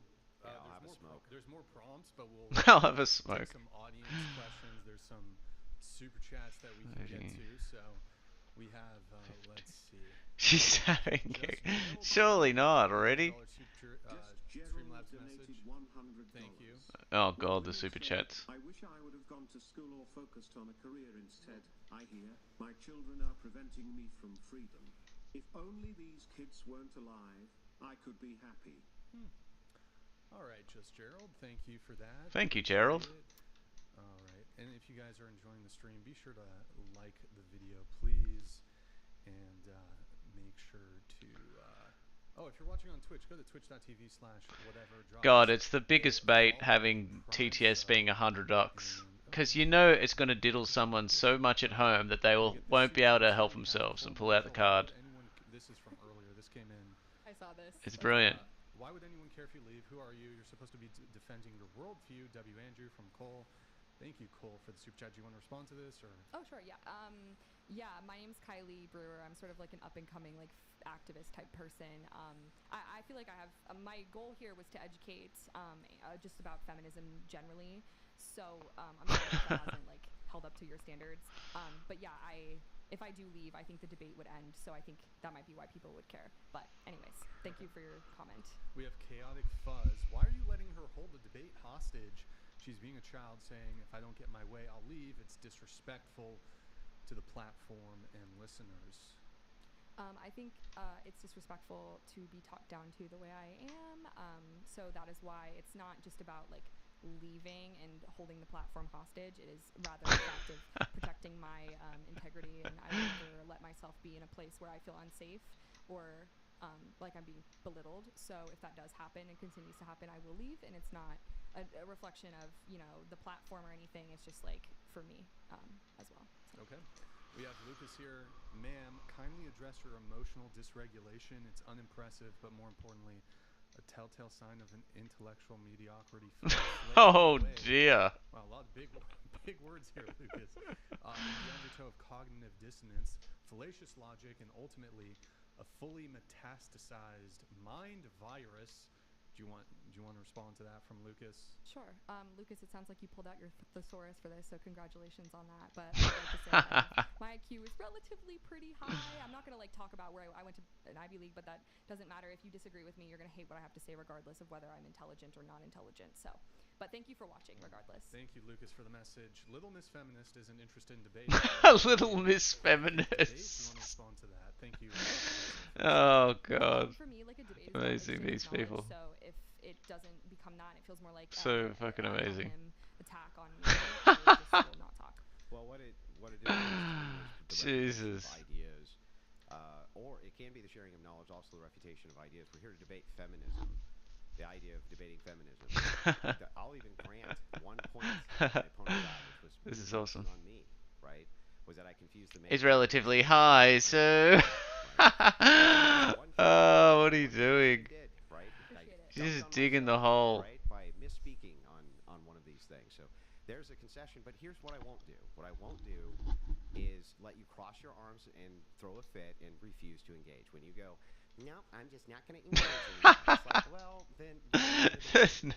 So I'd like to get back to the actual debate. And I'd like to I mean, I continue really like with don't have force as much of a doctrine. stake in this. How dare. If we end right now, I'm more than happy. Like I'm so serious. I would go and like lay out in the sun, enjoy the farmers market. I'm here so just you're just to like. not. So why did you come to a debate if you're unprepared to debate? Oh, because no, I'm not unprepared. I thought we were gonna have more of an exchange, and this feels more like again like an attack. So that's why I'm not That having feels- very much fun. I mean, look, I don't think that's a fair characterization of the exchange Sure. you guys had. There was a slightly. It's open to interpretation. There was a slightly heated moment exchange from both of you at the beginning of the show. I think it's okay. We're going to continue on with the conversation. Allow me to let. We have about 3 chats coming through, and then we'll get back to the debate. Rachel Wilson says, "This is, by the way, this is Andrew's wife here. Oh. Nobody's Hello. talking down to you, princess. She wants to do Colin. Do you want to talk to Andrew's wife? I don't know, but okay. Andrew is just beating your arguments easily, and you feel embarrassed, so you're pretending he's insulting you. Okay. Thank you, Rachel, for that. Appreciate it. Donner, page 199, section 6.3 of the NIS4 shows all the stats Andrew pointed out about female perpetrators. Anyone in chat can look it up. All right. Thank you for that. Oops. She looked it up in 2 seconds, even though there's no possible way. Somebody says unmute. Okay, thank you, Andrew. I'm not sure what's going on with that, but we have two chats coming here, and then we'll come back to the debate. So we have 1 sec. We have Glocktavius. Thank you, Glocktavius. Glocktavius donated 100. Glocktavius. Kyle, you said you have a high IQ. What's your IQ? Gloctavius. I haven't taken an IQ test in a while, but when I was a child, they had me evaluated for having a high IQ because I was like talking really young and all these things. But the last time I took a test, I think it was like around a 150, but I don't know currently. It was a while ago. 150? Yeah. That's genius level. And I know you're gonna say I'm not, so it's like funny, but I know you probably think it's I ironic. didn't say anything. I just said that that's considered genius level. Thank you. He was about to congratulate you. Oh, What's that? sorry. I'm on the defense a little bit, but thank you. I appreciate it, Andrew. I appreciate it. Poor me, I just have an average IQ. Okay, Literally, we have. average IQ. And you know what? Look, here's the little. Who did you think? Oh no! Come on, man. YOLO Swaggins. No one's believing that. Thank So you. if it's any, if it's any, Thank you, YOLO Swaggins, for that. That does actually make me feel nice. thank you, So. YOLO Swaggins. And then final chat here, then we'll get back to the debate.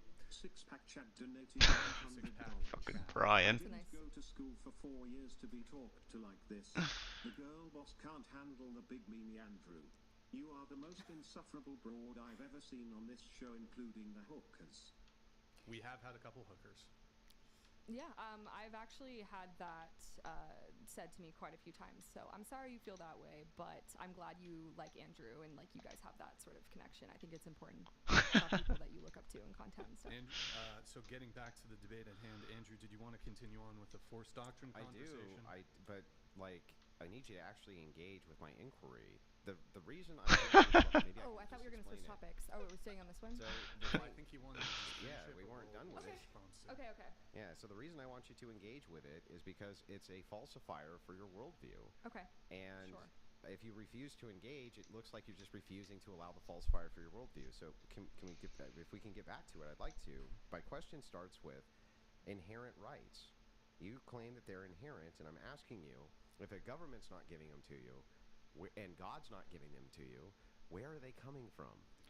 Oh, that's a good question. So if we just existed, there was no government, and I was an atheist, I would, in theory, have the ability, the right to walk around freely, to make myself food, to do all these things without the fear of violence. But if violence did happen, then we would How? have to create. How would you, in theory, Oh, be because able I believe that to communities. just walk around without Well, any threat of violence? Because there were plenty of communities that have done that. In Does the a past. rabbit have the ability to walk around without any threat of violence inherently? No, but I'm not a rabbit. Yeah, so I know, don't- but the thing is like, why not? Why doesn't the rabbit have that? Because there are predators. So what would our predator be? Are you saying men are the predators? Well, or women, or But if men are the predators, Yeah. that goes against everything we talked about or in the first half women, of the debate. or women. Did you hear that part? Or women, like women can assault you. Doesn't require a man, doesn't require a penis for somebody to assault you. So the thing is like, if it is the case then that the rabbit has no inherent rights because there's predators or people who would be predatory, or even if we said that there would be some men who would be predatory even, how do you have this right to walk around unmolested and the rabbit does not? So you are wanting me to say that we have force, we have to enforce it, right? Which we do. I'm just asking But for I don't your think we have answer. to enforce it through like physical force. I think we can enforce it through like words and like being able to like speak to each other and then like The rabbit screams and the coyote doesn't care. So if it's the case that people don't care about whatever, the wolves don't care about what the rabbit says, right? They don't care about the rabbit screams. Does the rabbit have rights? if the wolf doesn't care if the rabbit screams, does the rabbit have rights? Yeah. Is an interesting question. I suppose. The rabbit has the right to not get eaten by the wolf? But like again, I mean, I think most people would agree that there is a fundamental distinction between humans and animal societies. So I don't understand how but it's relevant to my point. In this case, the equation would just be a rabbit is a biological walking being, right? And so is a wolf. The rabbit does not have the right not to get eaten by the wolf. What gives you any inherent right to not be in any way assaulted, molested, undignified, or whatever if it is the case that people want to do this to you? What is the inherent right there? Right. I could ask you the same thing. Yeah, but why don't you answer the question then ask yours? No. I'm saying like Oh, I could ask. Sorry. figuratively, Like okay. figuratively, I could ask you the same thing in terms of like what would give you the right to walk around and to like be respected and have your wife Rachel like like talk Force. to you and Force. but I don't think it has to be. I think historically a lot of it has been force, but I don't think it has to be. I think there exists an egalitarian society where we can all collectively have the ability, and they used to just I don't even disagree with this. Right, but can this happen? Well, they used to just like sort of expel people out of the community, and they wouldn't be able to survive without the community. Like they would die, and so that's not necessarily, in my opinion, force. Yeah, it's forced. They can't go back to the community, so people are forcing them out, right? But it's not like a physical force. It's physical force. It's backed up by physical force. Why can't you go back into the community? What happens? Well, there's also the emotional component of like ignoring the person, not giving them food. It's not. That's not what people did. They didn't ignore them. They said if you come back here, there's going to be consequences, right? Otherwise, that's not really a banishment. I mean, what would stop them from just walking in and being like, you can ignore me, but I'm going to take your food, whatever I need to survive? Sure. But the point being, for me, I believe that because those types of societies are possible to exist, right, without the physical threat of force and having to put people in cages and kill people to preserve the social order, then therefore, I think that we should not have to have a patriarchy or a matriarchy. Yeah, but I think we should just be able to exist in the right, because that the rights come within us. I agree that you can have all sorts of different arrangements for how a society But is I'm saying because of those things, then. Yeah, but that doesn't give us the answer here for why it is that the rabbit doesn't have the right to not get eaten by the wolf, but you have the right to not get assaulted by another human being. What gives you that right? I mean, I don't think I'm going to at any point give you the answer that you're looking for. I'm just because looking we for fundamentally the answer. Just disagree. What you said is because future societies can look different. That doesn't tell me anything. That's really not like what I was saying. I was also drawing from the past, but I mean, personally, I think that sorry, the problem here is that we have seen we've seen the patriarchy as something that should be either seen as malevolent or benevolent, and I don't think that it should be classified as something that we need, generally speaking. I think there are systems of organization where we don't have to rely upon men. Can I try this? Because that seems to be what you're trying to get at. Let me try a different way. Can you repeat my question to me so I know that you understand what my question is? No. I would just, I mean, again. Can you repeat my question to me so I know you understand what it is? Please. I'm getting real close to it. Why? Because you won't answer this question. No, I am answering in a way that you don't find satisfactory. I'll say, and what do you because want of to that, eat tonight? And you go, margarine hat. It's like, it doesn't tell me nothing. You're asking me the question repetitively because you won't answer it. No. I won't answer it in the way that you want. No, you just won't answer it, period. Listen, do you think it's a fair answer for you to say, how tall are you? And I say 83? Is that an answer? Well, I don't need an answer from, like, I'm not demanding. I am not someone who, you're looking at me like I have to answer you. Like, just because I'm here doesn't mean I have to do anything. What are you doing in a debate if you won't answer questions about your worldview? I mean, there's a lot of reasons to be here, right? Like questions about your worldview? Your brand. Do you think you're promoting travel, your brand well when right? you won't answer questions about your worldview? I mean, that's objective, and I have been answering questions. You haven't. What you've done is every single time I ask you this question, right, you appeal to something that doesn't answer it. You say, well, there could be future According society. to you. Okay, sure. I'll tell you what. But I've given you the answers I'll tell I you have. What. Let's try this. That's why you're trying to force me into a corner that I don't have the answers. Let's try this instead, right? Because when people do this all the time. They say, I am answering the question when they're not answering any question at all. Can we just try this? Can you just give me a real quick summary? Where do rights come from? Okay, so I think that, and you're gonna say, but you don't believe in God. But I'm gonna give you, because this seems to be the only naturalist or the only. God, just answer a question, girl. Don't worry about what he's gonna say. Just answer it. Fuck. She's so worried about tripping over something, like puts all these caveats. Oh, you would say this, so then I'd say that. Fuck no. I guess it's for them when you're unprepared, right? So yes.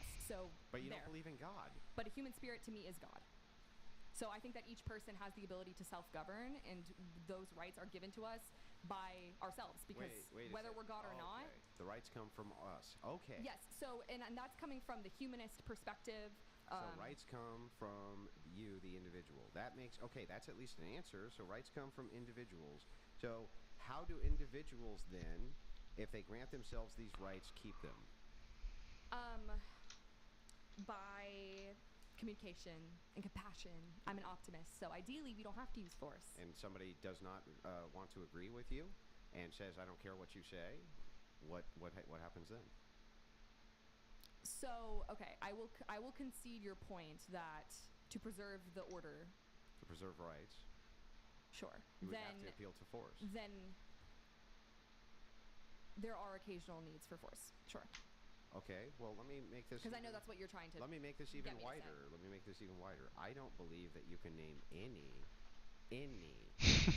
type of governmental system or any type of anything in which force is not going to be the backer for what the establishment is. Period.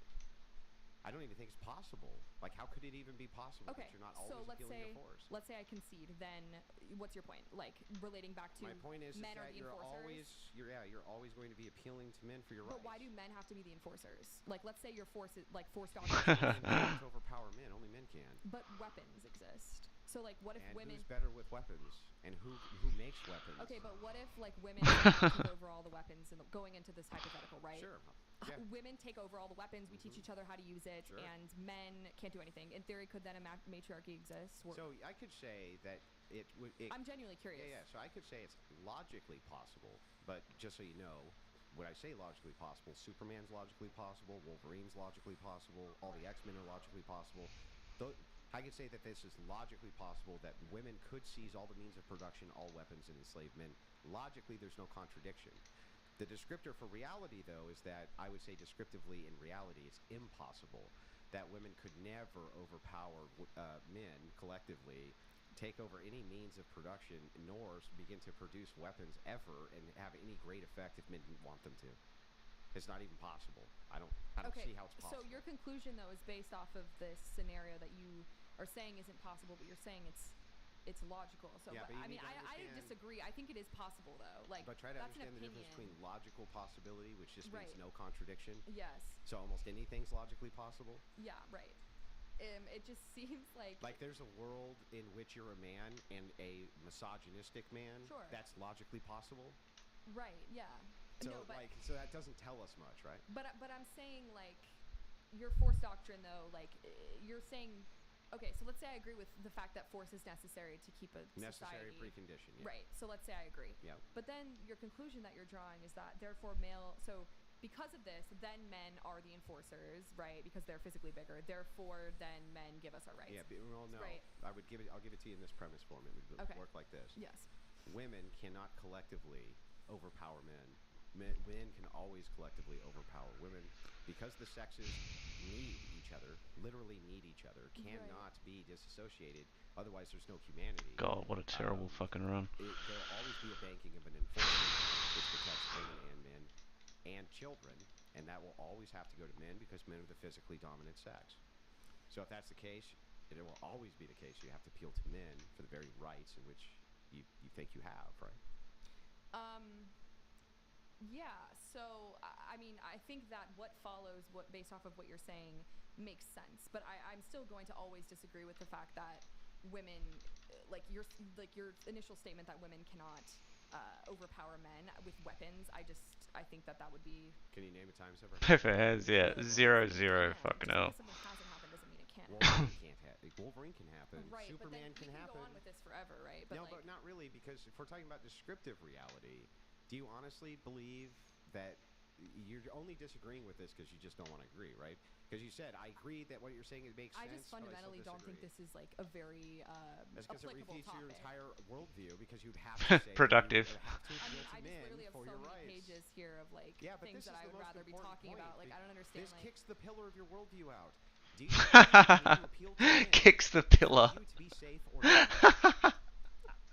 do I need to appeal to men to be safe? Yeah. It kicks the pillar. In the patriarchal society, yes.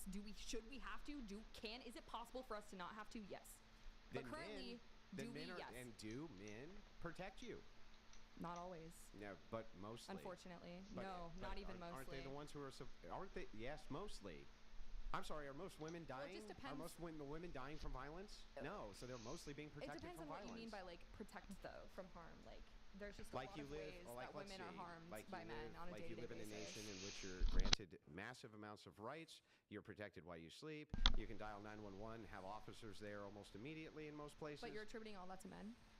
They're the enforcement arm of all of those collectives. Yes. So, like police officers, you would agree, vast majority male, right? Yeah. And that women tend to underperform in almost every standard because we lower standards for police officers so that women can be them, even though they don't actually perform very well against their male compatriots, do they? Sure. So if that's Do the case, they? then you're still appealing to men, aren't you? Do they? Oh, okay. I don't really want to. Yeah, I know. Just No, to see, just to see. I mean, for me, Uh, this is very It's interesting. kind of funny, right? I It's mean, there's a almost reason like this isn't taught in so it's philosophy like a man's classes, verbally assaulting you, just rolling over and taking it because you got I'm not nothing. taking it, I'm you just here. roll it over. I would and actually take- prefer to You leave. just do it dead fish on me, right? Like a bear's attacking you with dead fish. Jesus. You can't refute the argument. It's not about that. It's just about not being disrespected. If I feel like I'm I'm being not disrespected, I'm not disrespecting going you to by talk. asking you questions about your worldview. No. You're just being, how do I say, very demanding and overbearing because it's actually. I something- know. I'm like, I mean, we're I in a listed debate. a lot I of need you to topics answer my questions. that I would rather talk about, and we've been talking about your Why topic do we- for why- 45 I don't- minutes, and I've barely even had an opportunity to steer where this Do conversation you have a bunch goes. of topics that you Yeah, brought? of I brought course. one. Why can't we talk about mine too? We are. Oh, great. Then what's your complaint? You're hiding a little behind the mic. Can you try to? You don't know now what your complaint is? Did that argument not work very well? You brought 10 topics. I brought one. You don't want to talk about my one topic, but we should talk about your 10. Fantastic. Fine, we can move on, but unbelievable. We will do a couple chats here, and then we'll get into our next topic. Chats. I'm gonna go out and smoke. Alrighty. Okay. Can you pause it, or should I stay here while he goes out? Can I take a break after him? Yeah, we can. Okay, We cool. can do that. That's fine. Okay, so we have Xerxes here, or actually. Xerxes donated. maybe Oh, we- God, he's back. Hi Kylie, are you a communist or anti-capitalist? Can women be sexist towards men? Can minorities be racist towards white people? Is misogyny worse than misandry? That is a great question. Yeah. Sorry, can I answer it? Yeah. Oh, okay. Or, you know what? Why don't we do this? Just because maybe Andrew will want to weigh in. Yeah, on he'll your probably answer. have things to say. We'll wait. Okay, that's fine. Let's see if any of these. Here, I'll let this one come through because this one's kind of just general. Red I guess. Fox donated $100. Thank you, Appeals Red to Fox. humanism, naturalism, theism, and relativism. What a mess. Your worldview incoherent and destructive. Your pretentious presentation is a turn-off. Bring on Mrs. Wilson. Not one step back. What a mess. Anything you want to respond to there? No, I just wasn't like prepared on this subject. When he It's brought an that, interesting before he topic, brought so that I will, thing up, he maybe goes, I'll "Oh, I'll pause just it play and this then one I'll because will I thought it was going to be like a That Jason softball reached out. question." Thank you, Jason. Jason Castle donated $100. Oh, People God. sleep peaceably in their beds at night only because rough men stand ready to do violence on their behalf. This quote sums up reality, but you refuse to concede because you don't like men. That time, just in Yeah, Brian's I voice, cracks me I up. do believe that men are important figures in our society, and I admire a lot of the bravery of men. So Oh, if you want God. to call me stupid, whatever you want to call me, that's totally fine. But I never said that I hate men. I do believe that men are important, and I like men. I'm close to my dad. I have a partner who is a man right now, so yeah. All right. And if you guys want to get your own message in, you can do so. Streamlabs.com. Oh, brilliant.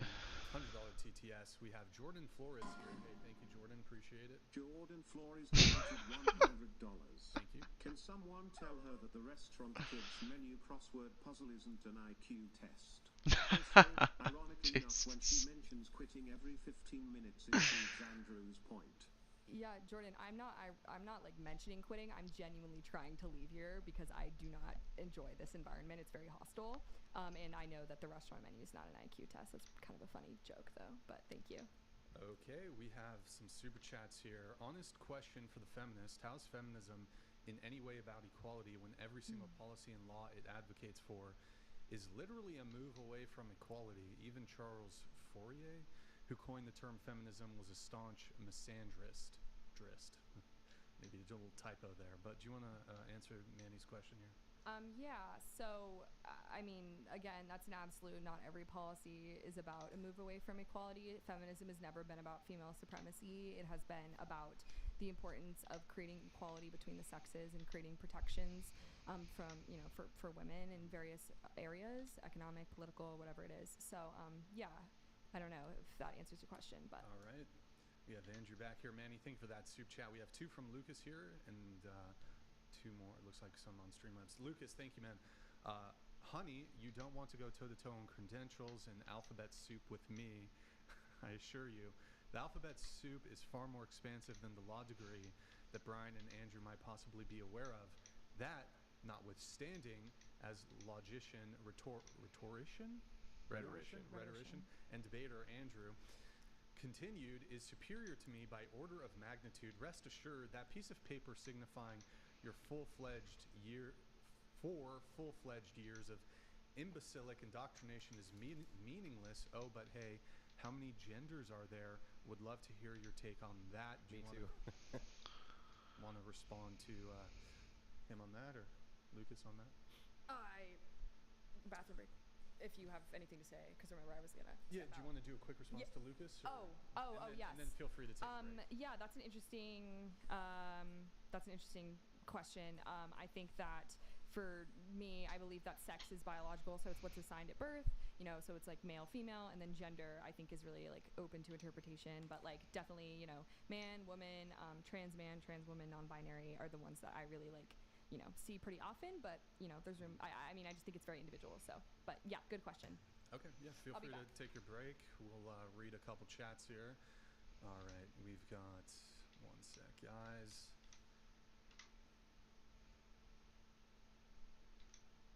We have one sec. Where is it? This one's for you, Andrew. Chat for you. From USMC. User donated $100. Andrew, if you had some cleavage, maybe you could garner some soft feelings too. Also, M's dipstick is touching the right side of her nose when she wants to be fed an answer. USMC, thank you for your message here. Well, the thing is like, it's not like you can't look up 1,000 different debates that I've done easily, right? And know that you're coming into a debate with somebody who definitely is going to press your worldview. I haven't even been mean. Like, it's just like, how is it that these women are such girl bosses, but at the same time they're so fragile and just break? You know, it's like you barely even touch the surface; they just break, they just crumble. It's ridiculous. Yeah. You know what? One sec. I want to put it on. I need to put it on intro for just a sec, guys. No, it's okay. I'll do it. He's gonna get yelled at, is he?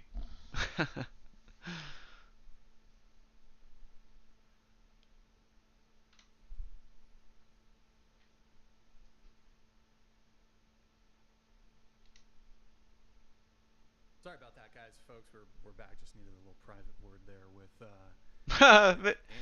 Maybe he did tell him to fucking calm it down, mate. Officially for the idea. Oh, but good. Hilarious. Because you guys aren't sending enough of them in, so do that immediately. We're on what we call on the Crucible an obscene profit break, and with obscene orthodox-looking beard comes obscene profit break. And don't tell me you haven't been entertained. Yes, guys. Are you not entertained? Yeah, the viewership has been gangbusters. It's 13,500 concurrent just on my channel. On I don't know what you. I think you have maybe 4,000 on yours, and then on Twitch. Just on my channel. We have. Speaking of Twitch, we have how many on Twitch? Over 1,000 watching on Twitch. So by the way, really quick. Message here. If you guys can go to twitch.tv. Don't fuck up my shit. Yeah, I know. I don't want you getting us fucking banned or something, you goddamn fool. Appreciate it. Like to shout out some whatever guests who've come on recently. Jay Dyer would be. I need. Of course, Jake Rattlesnake. I highly suggest all of you guys check their channels out. They are fantastic. I'm doing a little bit of shilling and making Brian a bit uncomfortable, and I'm fine doing that. No, it's fine. Yeah, we've had them on recently. Great guys. Good shows. All right, guys. If you have been enjoying the stream, like the video, please. Also, you can always support us. Venmo, Cash App, whatever pod. They don't take a cut. Just Ashley, thank you for the 5. And I think that's it for the shout-outs. Thank you for the 5 on Cash App. $100 TTS, streamlabs.com/whatever. We do have a chat coming through here from, let's see, this one, yeah. Xerxes donated Oh, this guy again. For fuck's sake, mate. Use your money for something else. Can women be sexist towards men? Can minorities be racist towards white people? Is misogyny worse than misandry? So there's like 4 there. Why don't we start with the first one? Okay. How Sure. do you? What's? how Yeah. you categorize yourself, I guess? I'm reluctant to use any like label in terms of this, but I think that there are like definitely cons to capitalism, but there are a lot of pros, like you know, like ingenuity and like invention and creativity. So yeah, but I think that there's always room for improvement in a system. But no, I would never describe myself as like a communist or anything like that. Okay, and then there was the can women be sexist towards men? Yeah, good question. I think that women can definitely like have like not like men and have like a lot of like maybe prejudice towards men, but I think like just the term sexism generally refers to like a systemic issue. So like you know how for decades and decades like women couldn't you know work in certain fields or they couldn't get a job, women couldn't open a bank account until 1974. That's like sexism because it's a systemic issue. So that's the way that I think of it. Obviously, I'm sure he has different opinions on that, but yeah. Men, but you're not here to elevate women over men, even though No, I would like for women to like be they seen as can't. equal. But they can't be sexist though. Only men because it's systemic. There was one more, right? Yes, but it seems like Oh, Andrew wants to engage you on that. But here, yeah, we'll go. How about we'll go through? Because I all feel like of we them? might go for a while on that one. Yeah, so we'll get back to it. But can minorities, so I guess like black, Latino, whatever, can minorities be racist towards white people?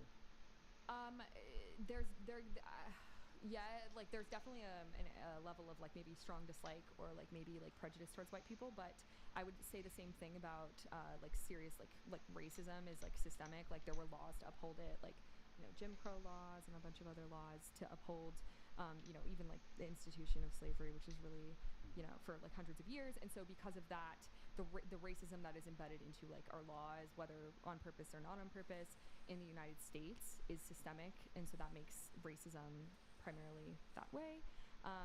And yeah, so I don't think minorities can be racist to white people. I think it's prejudice, though. I think the terms are different. It's like you know what I mean. Like the hatred or the fear exists about certain groups, but the term is the way I explained it. Okay, and then the final one was just is misogyny worse than misandry?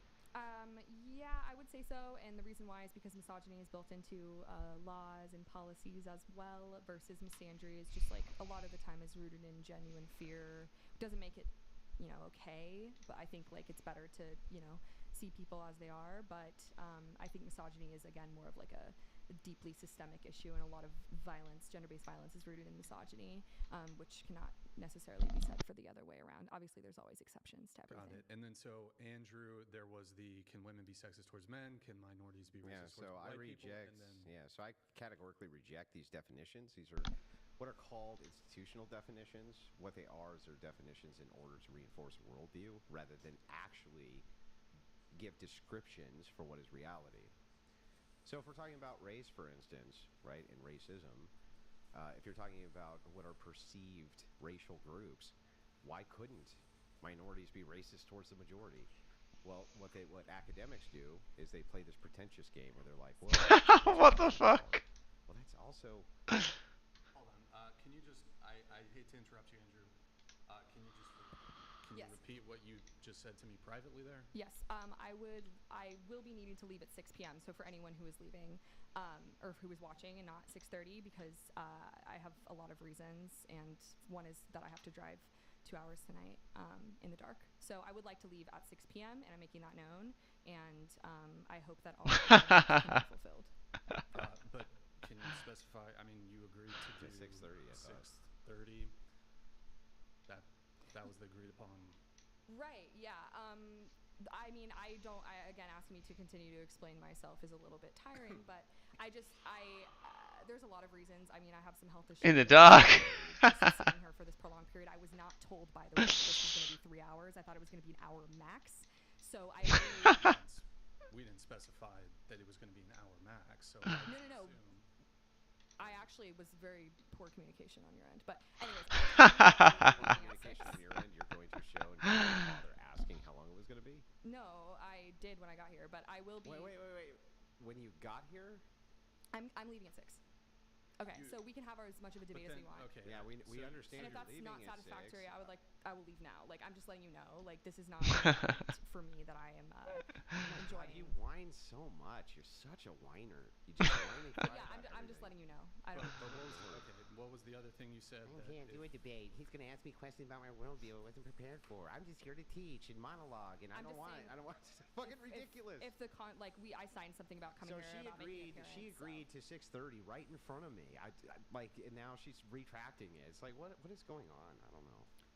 And mind you, Andrew has just already done 2 debates. He Oh, did the one wheels on falling off. Friday And on flew Thursday. in also for my opponent. And Very Yeah, kind to me. that You're is kind. welcome. Thank and you.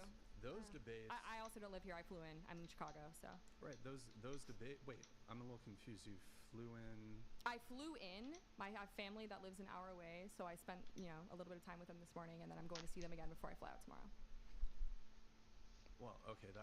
We'll discuss that after the show. But We'll discuss that. if you looked at our channels and the length of our previous debates, the past 2 debates that we had were Have gone like quite 4 or long. 5 hours. And Yeah. So I mean, again, you have a different I assumption. have health problems. Yeah, but why I would mean, you are have you a serious? different Like, are assumption? you fucking I'm serious? fucking serious. Why would you I have a have different health assumption? issues. Why would? But why? How would we know that? I'm telling you now. Of course, but don't you think that if you saw the last 2 episodes that went 5 hours, why would you presume that yours was going to go less and that we would know Because you'd I had have health issues? Because I'm telling you, I have. But when you problems. get to the show, Oh my god! Wow, You're- unreal. this is an initial. This is a disclosure now, but look. So we're going to continue the conversation. But there was one other thing you said to me. He's just trying to salvage it. fundamentally a dishonest person. We're gonna keep talking, Fundamentally obviously. dishonest. There's no reason for you to hold that presumption at all. On top of there being no reason for you to hold that presumption whatsoever, you get to the studio, then say you have health issues. It's like, yeah, it seems fundamentally dishonest. I mean, that's just kind of something you don't want to disclose because it's a little embarrassing. But We're not okay. asking you. Oh God. Why?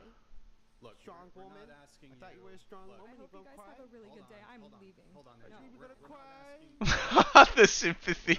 Look, I thought you were a strong woman. Kylie, do you want to just take like 3 minutes to gather? I mean, you agreed to.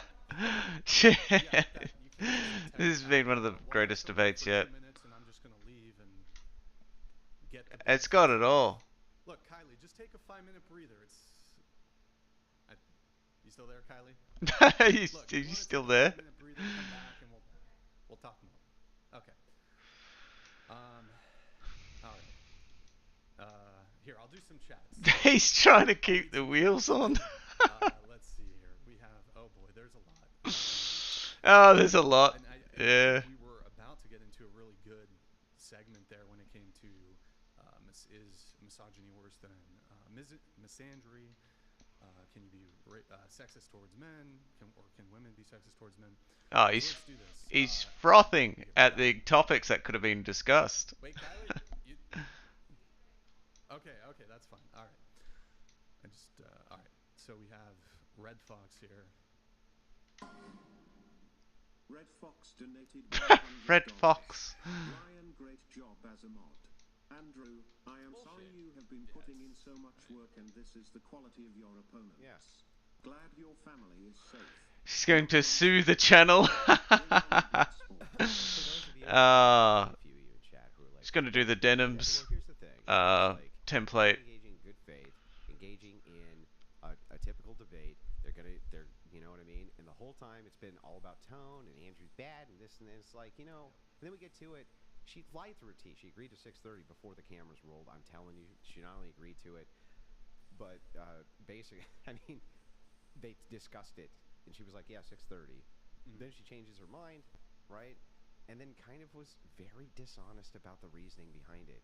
And there's a form of female manipulation which happens when they're like, "I don't want to disclose any health issues because it could be embarrassing." It's like, well, then why did you agree to the show? We didn't ask about that. No, but of course not. It's all fundamentally dishonest, and so it's like, what am I supposed to do? Am I supposed to look at her when they turn on the waterworks when it's clearly manipulation and be like, "Oh, okay then." Yeah, fuck that. I've had 2 really good faith interlocutors we've gone back and forth with.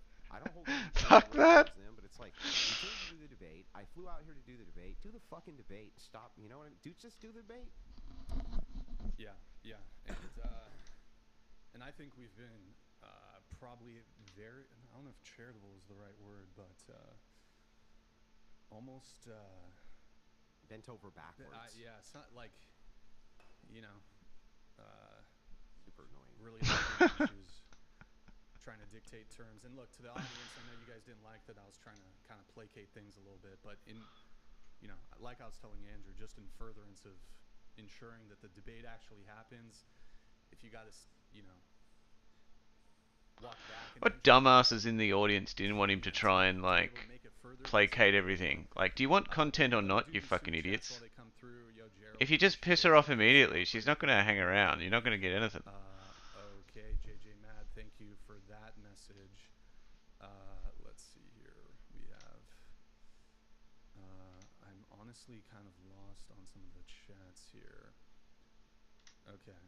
There's so many, he doesn't know where to start. All right. Oh, whoops, didn't mean to do They that. can't help themselves, yeah. So okay, here's where we left off, right? Right. Xerxes was, can women be sexist towards men? Can minorities be racist towards white people? Is misogyny worse than misandry? Excuse me. Andrew, Voting out the juice on Big Brother. Yeah, exactly. It's just academic doublespeak. So It's just, stupid. it's a way for them to hold dualistic standards. So, what they mean by racism is exactly what they mean by racism across the board. It's just that in order to make whatever they consider the oppressive class not be oppressed, they call it something else by saying there's not enough institutional power. But if you were to ask them something like, well, what about over in South Africa, right? They would still say that, no, whites really have the institutional power there no matter what. So it's like, it's never, and I've been in these debates multiple times, it's never a consistent definition. It's an academic doublespeak. When it comes to misogyny, worse than misandry, yeah, right. The only reason that she says that is because she believes in a bunch of stats which are completely false. They're totally false. We've been over them multiple times. Women do just as much damage with their misandry as whatever she considers misogyny to be. And the truth is, it's all just demonization. Yeah, I don't know why she's crying. I don't know. I have no idea. I'm not crying right now, but yeah. Okay. It seems very manipulative, by the way. I'm just pointing that out. But, Yeah, you're entitled to your beliefs. Would you like to engage with the misogyny being worse than misandry Sure. topic? Yeah, I mean, I'll just read out the statistics that I have here about violence against women, and that's basically what my belief that misogyny is worse. Misogyny kills and misandry annoys is sort of a phrase that people say. I think both definitely aren't healthy, but 1 in 3 women experience violence in the home or just generally in their lifetime. World Health Organization, 50% of women are murdered in 2017 were killed by an intimate partner. United Nations, a lot of child brides, with victims being women married to older men, as well as 71% of human trafficking victims being women, often used for sexual exploitation purposes. And that a lot of that is rooted in the belief that women are property and objects that men can do what they want with. And yeah, so that is why I believe that misogyny is worse. I think, again, though, I will concede, I think both can be harmful. And can I just point out real quick that sexual liberation is a key cornerstone of feminism, including OnlyFans, things like this, and that's been linked heavily to sexual trafficking. And still, the left does everything they can to promote that women should be able to engage in prostitution, even though it leads to those very same outcomes, which is insane. On top of that, she says misogyny kills, misandry annoys. That's not true. We look at post-divorce stats for suicidality, for instance. Same thing. Even when it comes to men's health, they do analyze themselves at higher rates, right? Now, I would still argue that that's mostly because they're better at it, but also because, and what I mean by that is that, like, women will basically not use, they just won't use guns, right? And men use guns. But yeah, I would say also, when we're talking about misogyny versus misandry, what's really interesting about this is they'll often only point to the stat of death as though that is the only stat which is worth looking at. We look at what's going on in society, we also have to look at children, the effects and outcomes of children. The demonization of men through misandry often will lead to men or boys, young girls, things like that, losing respect for men. It also leads to men losing custody of their children, which leads to bad outcomes for children. Like, even if it were the case that I accepted all of her stats, by the way, that also proves that feminism is not doing a good job protecting women, literally failed its promise of protecting women. But on top of that, can we just point out that she doesn't bring up the outcomes for children ever? They never bring up the outcomes for children, which are completely and totally awful when we have these split family homes and the glorification of single motherhood, which feminism has done. They only point to the fact that, well, misogyny can lead to the unalivement. Also, can I just point out, what about the fact that there's about, 1 million women plus a year who murder men's children in the womb? I just want to point that out while she says, well, this is basically misandry, just harmless annoyance. At the same time, remember, having 1 million abortions a year. May I just ask, I'm trying to I was listening. Were you listening? Yeah, yeah. Okay. All right. I was listening.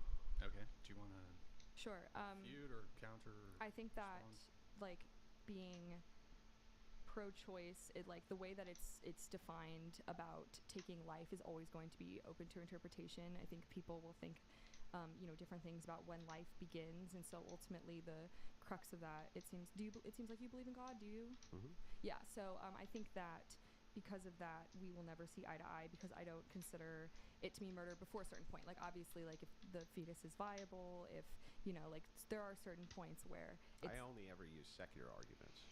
So even if it is the case that Really? I believe in God, yeah, I'll only ever use secular so arguments. what would your argument be? That the case for sentience makes no sense, and that scientifically, the established scientific consensus, the legitimate scientific consensus, non-sociological consensus, is that this is a human life at conception immediately. That is the scientific consensus. You can look at any source you want. That's the scientific consensus. So if that's the case, right, then we should treat it as though it's a human life. Sure. Yeah, and I think that's going to vary from person to person. I think that there's a lot of people in the scientific community, and again, the scientific consensus does vary on when life begins.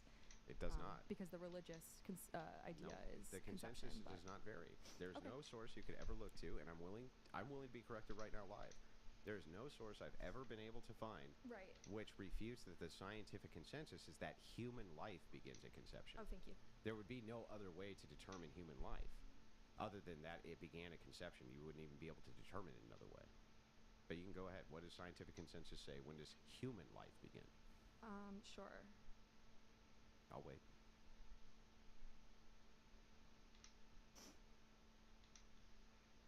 So it's saying that there are 3 different perspectives: the scientific, philosophical, and religious. Scientific, most biologists agree that a new, unique human organization comes into existence at fertilization. So human life at conception. However, at conception, right? But they're saying that a new human organism, but there's people that have different agreements. That doesn't necessarily necessitate that doesn't mean life. Well, what is life? It's alive? I mean, that's what I'm saying, is it's different for everyone. They're saying that the human organism forms at conception, but that doesn't mean it's life. Well, what is an organism? Is it alive?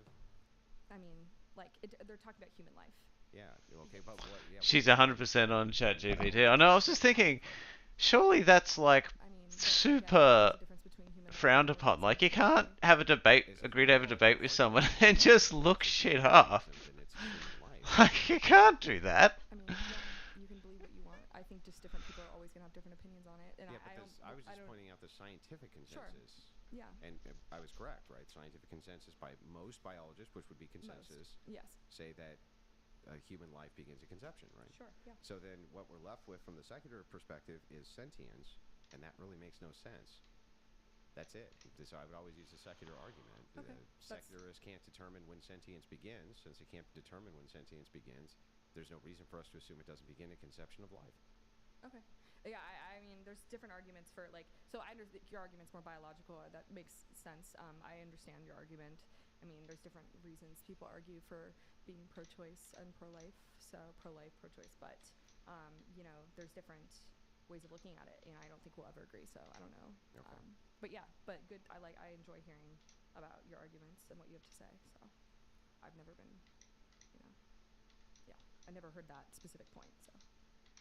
Kylie, you mentioned that there were some topics you would have, other topics you would have liked to speak on. Is there, from your prompts, would you like to bring any of those up, or? Yeah. I just, would you, so do you really believe that out of the 4 components of the 4 principles of general feminism, which is working to increase gender equality, that's number 1, and expanding human choice, number 2, how do you suppose that those 2 things could be problematic? Yeah, let's start with expanding human choice, actually. Okay. That's one of my favorite ones. So you're not really for expanding human choice, right? Like, just only kind of? Like, you don't want me to have a choice to be able to drink and drive, right? Sure. Yeah, you don't want me to have a choice to stop at a stop sign? Like, sure, yeah. Yeah, like short of some, like, externalized emergency. So what choices do you want me to be able to have? Let's start with those. Sure. Anything related to agency, like Well, I within mean- reason, without harming others. Yeah. But I mean, me drinking and driving doesn't harm others, Opportunity. right? Does me drinking and driving actually harm others? It can. But everything I do can harm others. Right. So that's a strange argument, because when you're talking about freedom of choice and you say, well, we can limit this choice because it can do harm, So that would be every so choice. let me clarify then. Okay. Expanding human choice such that it promotes autonomy and agency without infringing upon the rights of others or the safety of others. Yeah. Now you see why I was so specific about rights. Because Yes, it's sure. definitionally part of what Right, you right. believe, right? Being specific is important. So, yeah, it's being specific is super important. I was very specific about rights. That's why I wanted to know where they came from. Right. Because I looked at your definition, which I wrote down earlier, which was the 4 parts. And I'll Right, read it right. to you, the Sure. 4 parts, if you don't believe that I wrote it down. No, I believe you. I believe you. You've definitely been paying attention. But so. you kept on saying, like, I don't think that this is pertinent when we're talking about force doctrine and rights. But the entirety of your second pillar of feminism revolves around choice and rights. So everybody should have a choice unless it expands to infringe on someone else's rights, right? Like a living person, yeah. Yeah, like a living person. Okay, we're gonna leave abortion Yeah, and yeah, all that just aside. We're keeping just that talking aside. about we'll just say, like, you're alive. At least we'll agree you're alive when you come out of the womb, Sure. right? We can agree to that. So, but here's the problem, right? It's like, let's take something easy, like guns, for instance, right? Should I be able to own an AR-15? Depends on who you ask and which state. I'm asking you. Do I think you need an AR-15? Nah, with that's not what I asked. Should I Okay. be able to own it? Should you be able to own an AR-15 that has, because there's specific types, right? There's like ways you can prevent the AR-15 from firing No, rounds. I mean a after fully round after automatic round. machine gun. Yeah. Okay. Why are you taking away my choice? Because like that would be an example of the specification that I made about how it infringes upon the safety of others. Okay, what about a semi-automatic? That's a good question. I don't really know why anything that even that large and semi-automatic would be useful, but I don't know a lot about AR-15s. No, I understand. I'm not trying to hold any potential ignorance you have about the operation of guns against your Sure. argument. After Sure. all, Then I can say tractors do a lot of damage and not know anything about tractors, but still know they do damage, right? So I think that that's a legitimate argument for you to say. I mean, I know, yes, but yes. Yeah. Well, well, what is it chambered in then? I mean, my dad is like has a lot. He has like a gun Oh. safe, and I grew up with him like shooting and stuff. Do you so know I a little bit. what caliber an AR-15 shoots? No, I don't. Okay. So I mean, again, I'm not familiar with AR-15s really, but yeah. So we would say, like, functionally, you don't know too much about the product we're talking about. sure. I'm fine with that. I was Okay. just pointing that out to be hyper charitable. But Sweet how of you. how is that, considering the fact that I will never, and almost nobody who ever owns an AR-15 will use one in a violent act? Why is it worth limiting our choice? Is that true? Oh yeah. Do you know, for instance, almost all gun crime is committed with handguns, and almost all of it is committed by one segment of the population with handguns. When it comes to long What guns, segment? that would be the black population mostly With handguns? with handguns. And yeah. then with shotguns, is that what you're saying? No. With rifles Yeah. or shotguns, you're more likely to be beaten to death with hands and feet than a rifle or a shotgun, including an AR-15. That's if we took all of the mass things, I can't say what they are, but the mass things that happen. If we took even all of those into account, you're still more likely to get beaten to death with hands and feet Interesting. than you are to. So, but how does that expand my choice then, though? That that this is an operational thing that I want, Mm-hmm. and somebody definitely wants to sell it to me, and I want to buy it, why are you limiting my choice? Yeah, I mean, I think that's a good question. I feel like it's very philosophical at that point. I do think like the stigma around owning guns, like I'm definitely for stronger. Damn. I just don't understand why anyone would need to own like a fully like just the fact that if anyone got their hands on it, it just is scary. I don't know why anyone would need to be able to shoot that many rounds that quickly. Well, you believe in rights, right?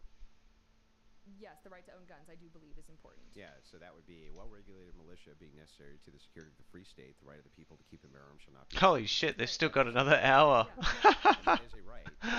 And wouldn't it be? Oh god, I'll have to finish that tomorrow. It's 3:30. I should probably wrap it up soon. I will continue that tomorrow though, for sure.